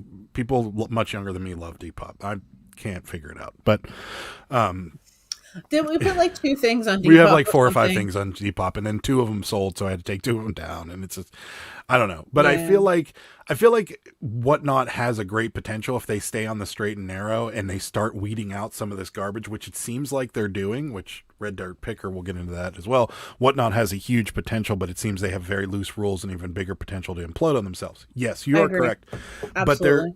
but they're warning people now. So they're starting to crack down on a lot of the vulgar language and a lot of the vulgarity and the drinking and like the people that come on and they're like, I'm not auctioning anything, and they're just sitting around chatting and they're like, all right, yeah, we'll put this limited edition Eneman up for $5,000 and then not ever auction anything else.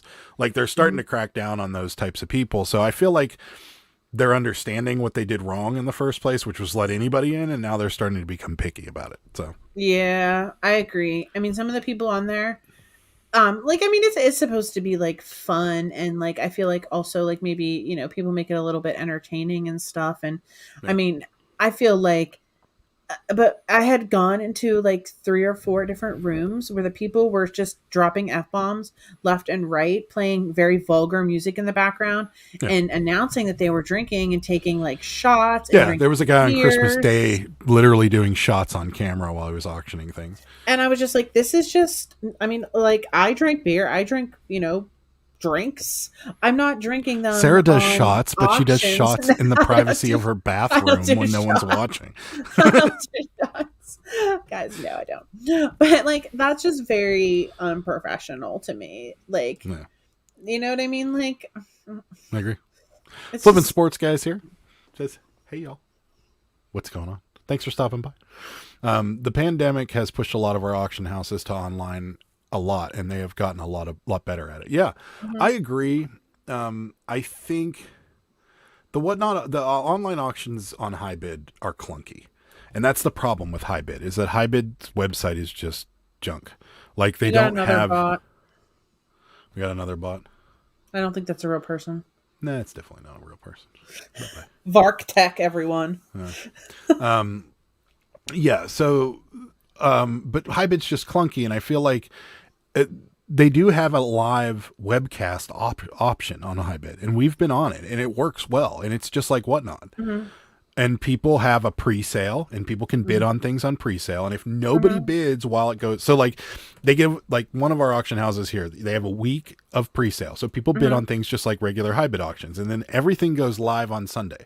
So like if I bid on this knife and I bid $5, and then it comes up and the auctioneer comes up and we got this knife, and then our starting bid's $5 because that's what, and our winning bidder is this person. And if nobody bids on it, then I still get it for $5. If somebody bids on it, then it goes back and forth like a regular auction. So I feel like things like that are going to become the future, but not Whatnot, but High Bid is just clunky.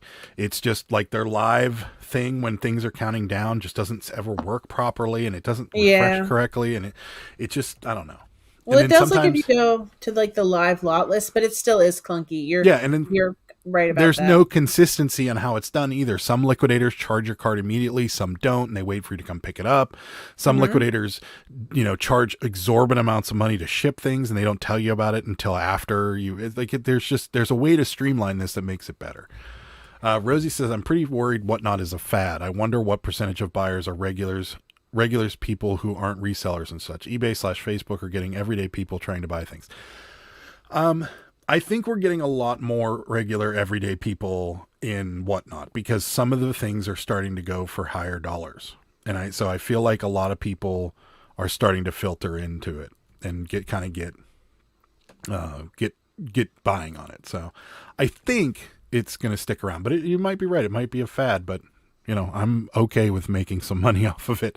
From what I hear, they have a lot of investors, so I'm hoping they stick around. Fippin Sports Guy finally created a Whatnot account yesterday and was watching a lot of auctions. I'll likely apply to sell this week since I do a lot of collectibles. Yeah, I know. I've heard from a lot of people, Flippin Sports Guy, that it's taking a very long time because they're being extremely picky about certain categories that are already overflowing. So I don't know what you're selling, but try and kind of scope out your category and see if there's a ton of people in there, because they'd be more likely to take you on a category where maybe that there isn't a lot of people in. And then once you're in, you can sell in whatever category you want, but maybe apply under a category that's a little less saturated if you are in a saturated one. Adam, just buy out eBay and make them do what you want. We all know you're the smartest of us all. That's right. Yeah. Tortoise, can I borrow 3.4? Well, I don't know if he's the smartest. Tortoise, can I borrow $12.4 billion so I can buy eBay? Maybe he could get them to have them charge the buyer's card automatically when they accept an offer. That's a $12 billion idea right there. If they do that, I'll be happy. I think this is Rosie. I agree. People complain a lot about eBay rules, but Red. Who's Red? Red Dirt Picker. That's right. I agree with you. Most people complain about eBay rules, but the main thing is that they have structure and rules. Very true. I don't know if they're being picky. It's almost hit or miss. I heard multiple people apply last week, were approved in a day, while others haven't heard back. Yeah. Wow, that's crazy. We had to do a lot. We had to do a lot to get there. Yeah. I thought I was in Animal House, Frat House in one auction. Yeah. I totally agree. It is crazy, guys. A little some of them are not good. Who knows? Maybe there's an OnlyFans /Whatnot merger in the future. HiBid's new look is very clunky too. Oh, they have a new look. Oh God, yeah. If you go on the bottom of HiBid and you hit check out our new look, it is awful. Like when you go into your current bids, how they would have neat little lines so you could scroll down and see. Now it's it's a bigger and it just sucks. It's great. It's just what they did to Shop Goodwill. They made it worse. Yeah. So my goal would be to set up my back end business to be able to pivot and move to another online auction site as needed, not just built for Whatnot. Yeah, that's kind of what we're doing. I think that's what you're talking about. But yeah, I mean, we're trying to get into the kind of buying and selling in bulk type thing rather than, I mean, we love our eBay business and we'll continue to do it the way we're doing it, but we want another revenue stream. And if we can be kind of wholesalers and make money at it, and you guys can make money at it, I mean, we have the voice on YouTube, so we're more than happy to, and for instance, like people that we know from the West Coast get totally different stuff from people from the East Coast. So if we can start moving stuff across the country a little easier and making sourcing a little easier, this is going to work for everybody. So just my thing. The HiBid shipping would be crazy. It isn't transparent. Yeah. Absolutely. And I don't like that about HiBid. It should have some sort of transparency. I'm not saying HiBid should take over, but the seller should have to list what they're going to charge, whether it's a per pound, per inch sizing thing, or if it's a whatever it might be. They have to figure out a way to streamline that a little better, because it's just clunky. And one time we bought a Ghostbusters toy or something like that, and it was shipping from Texas, and the guy sent Sarah a message, and it's yeah, it's going to be $35 to ship it. And we could have shipped it across the country for $12 with no problem. Yeah.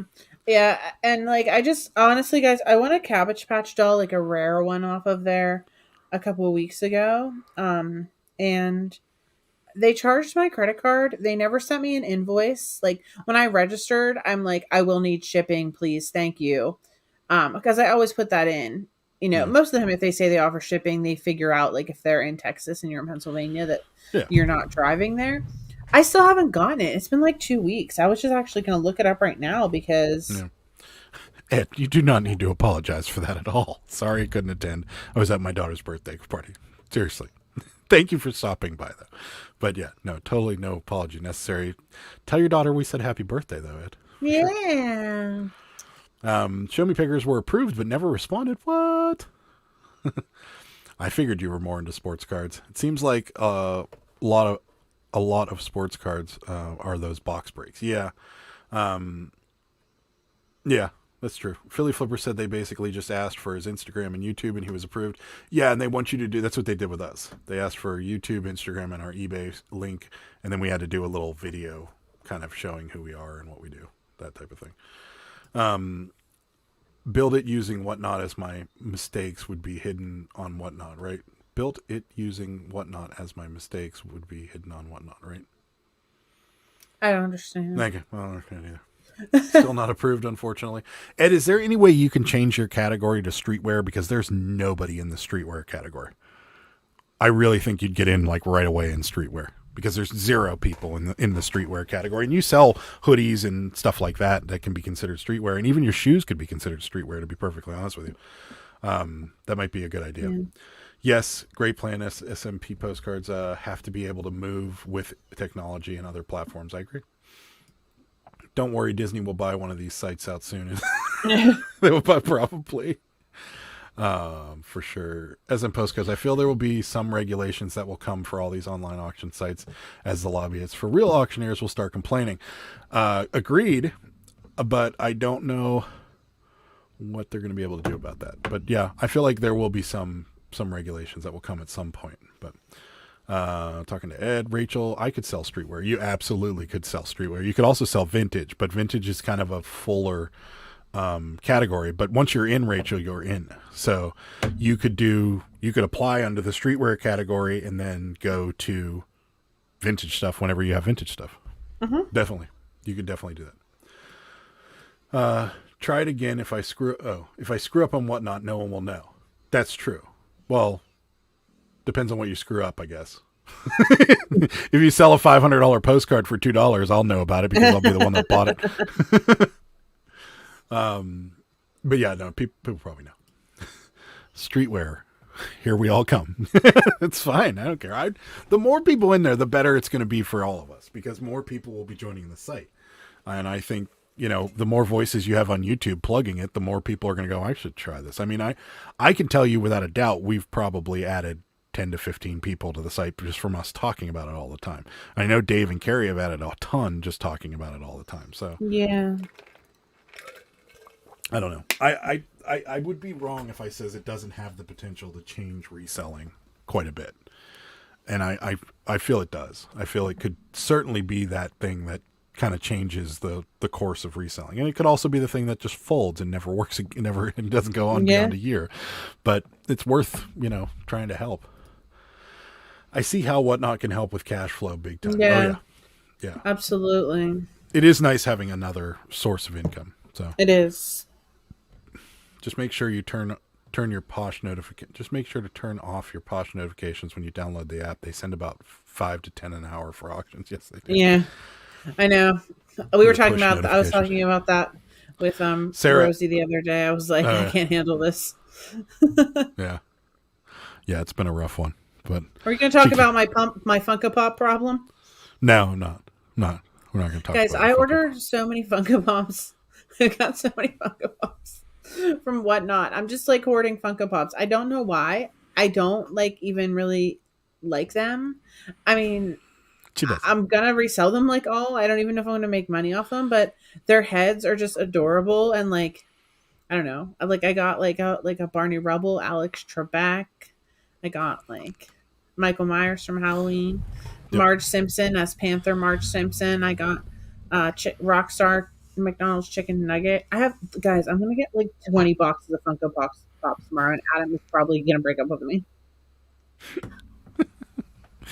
Yeah, probably not. Old School Clips has run 4 auctions and likes it so far. We have what? 3, 4? 3. 4. Yeah, we've done 4 also. And yeah, We're doing like another one on Tuesday. Yep. Don't throw the cabbie out with the bathwater. That's Mark's I'll try advice not to. All right. Well, Guys. Wait, hold on. I got to show you my cowboy cabbie. I got a cowboy cabbie today. Can I wonder show it real quick? if geography has something to do with approval. Locations like Cali have a ton. Sellers, whereas Montana probably doesn't. Maybe. Ed doesn't know if he can change his category. I think all I can do is just keep emailing support. There's the cabbie, and there's Jimmy's head behind the cabbie. We were watching Jimmy. Look, I have his cowboy boots. I just didn't put them on. No. They were in the bottom of the box. I didn't know they were there. Isn't he precious, guys? I don't know if I want to sell him or not. Rachel sold her clown cabbie. Did you win? Are the prices pretty good on the site? Now. Do you make money? I just don't know if I have enough stuff to do a ton of auctions.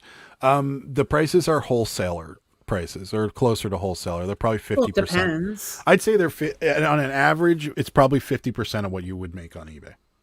Would be my guess. But we're selling a lot. We're selling a lot of things that we bought for 50 cents. So. Yeah. I mean, it depends. And it just depends, because I saw a Funko Pop go for $470 the other day. Yeah. So it just depends on what it is. Yeah, I agree. That dude says what happens with Whatnot has more to do with whoever's behind it than how successful it actually is in the RW. Real world, by the way. eBay has the lobby power to get rid of competitions if they want. Agreed. And from my understanding, that dude, they have a bunch of investors behind the project, because they're spending a lot of money to promote their stuff. So it's my understanding they are well funded, but we'll find out, I guess. Jesus, that's a big TV. Yes, it is. We actually, I think, was it 70? 74. No, 72. 72? We won a 74. We want a bigger one. We keep saying how small it is. I'm like, we need a bigger TV. We need a bigger TV. Yeah.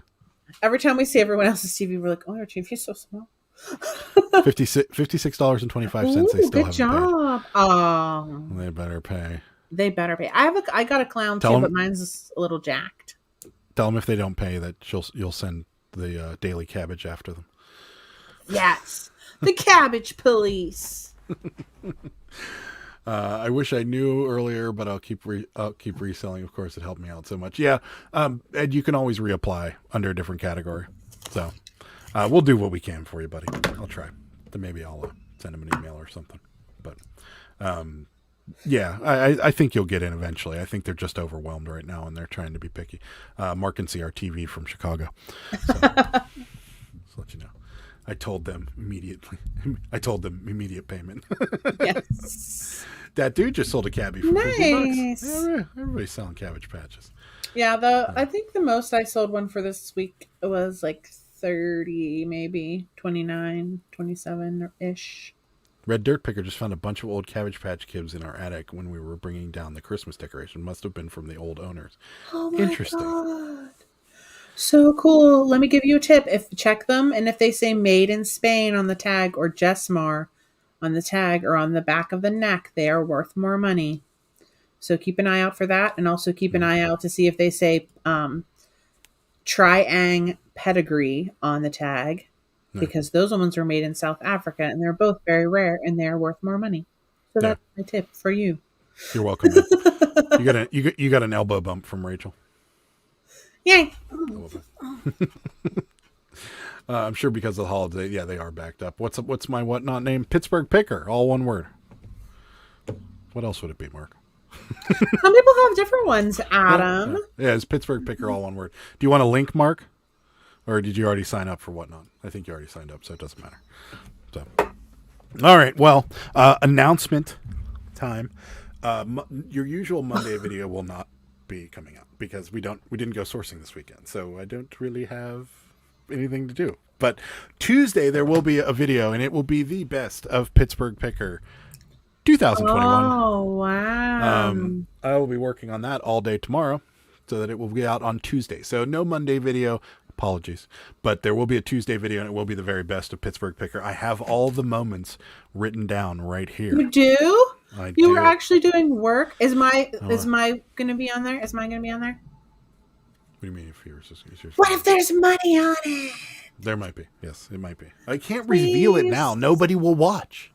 What if there's money on it? So yeah, so Tuesday will be the very best of Pittsburgh Picker 2021, and then Wednesday what sold video, and then well, if we sell anything, but we sold a few things. Wednesday what sold video. Thursday we're back with just me and Sarah this Thursday because, and I think no, it is just we're taking a break for the holidays from guests. We also need to get a very big calendar because we keep double scheduling activities. Yeah, we're doing bad at it. So we're doing real bad. Yeah.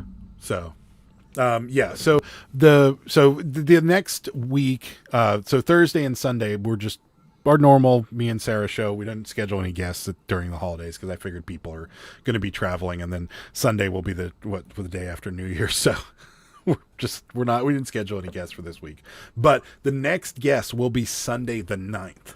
And that will be Gary from Rampage Resellers, who's I don't know that's if he's when I'm still going to here or eat the not. bread. Yes, and so that will be the day when Sarah burns her face off, and Gary and Anna will be watching. So the three of us will be talking reselling while Sarah's on fire, and then we'll bring her in when she regains her voice and so forth after that. So the next guest will be Gary, Rampage Reseller, and his wife Anna from AKA Bread Company will be on the 9th. I'm going to eat their so hot that's bread. just kind of a what's coming up on the channel thing. Rachel loves it. It says, "I'm sure I know what your best moment's going to be." Take it easy, what is it gonna fellas. be? Relax. I want to know what it's going to be. I bet you could guess at one of the. There's a few key moments that happened this year that Are there? Yeah. Where are they? We Mine's had. gonna be, what if there's money on it? We had. I mean, you forget that because that year was long. 2021 took forever, so you forget some of the stuff that happened in 2021. And when I show you the list, yes, because I can guarantee you that you'd move things up to the top of the list if you'd remember a few of the things that have happened to us in 2021. So it'll be very, very interesting. But yeah, so Tuesday, best of Pittsburgh Picker 2021. And yeah, that's about it for this week. You have anything you want to chat about before we get out of here? Or? I do not want to chat about anything. I've done all of my chatting. Mark wants the best toss. All right, guys. Well, it's been fun. We will catch you guys on Thursday live. And Tuesday, 7:30, Whatnot, our clothing or streetwear auction. And there's going to be some other things in there too. Some hats and some other. Yeah. So Tuesday, 7:30, Whatnot. And then, like we said, all the other stuff coming up next week. Thanks so much for watching, guys. We'll see you next time. Bye. Good day, sir.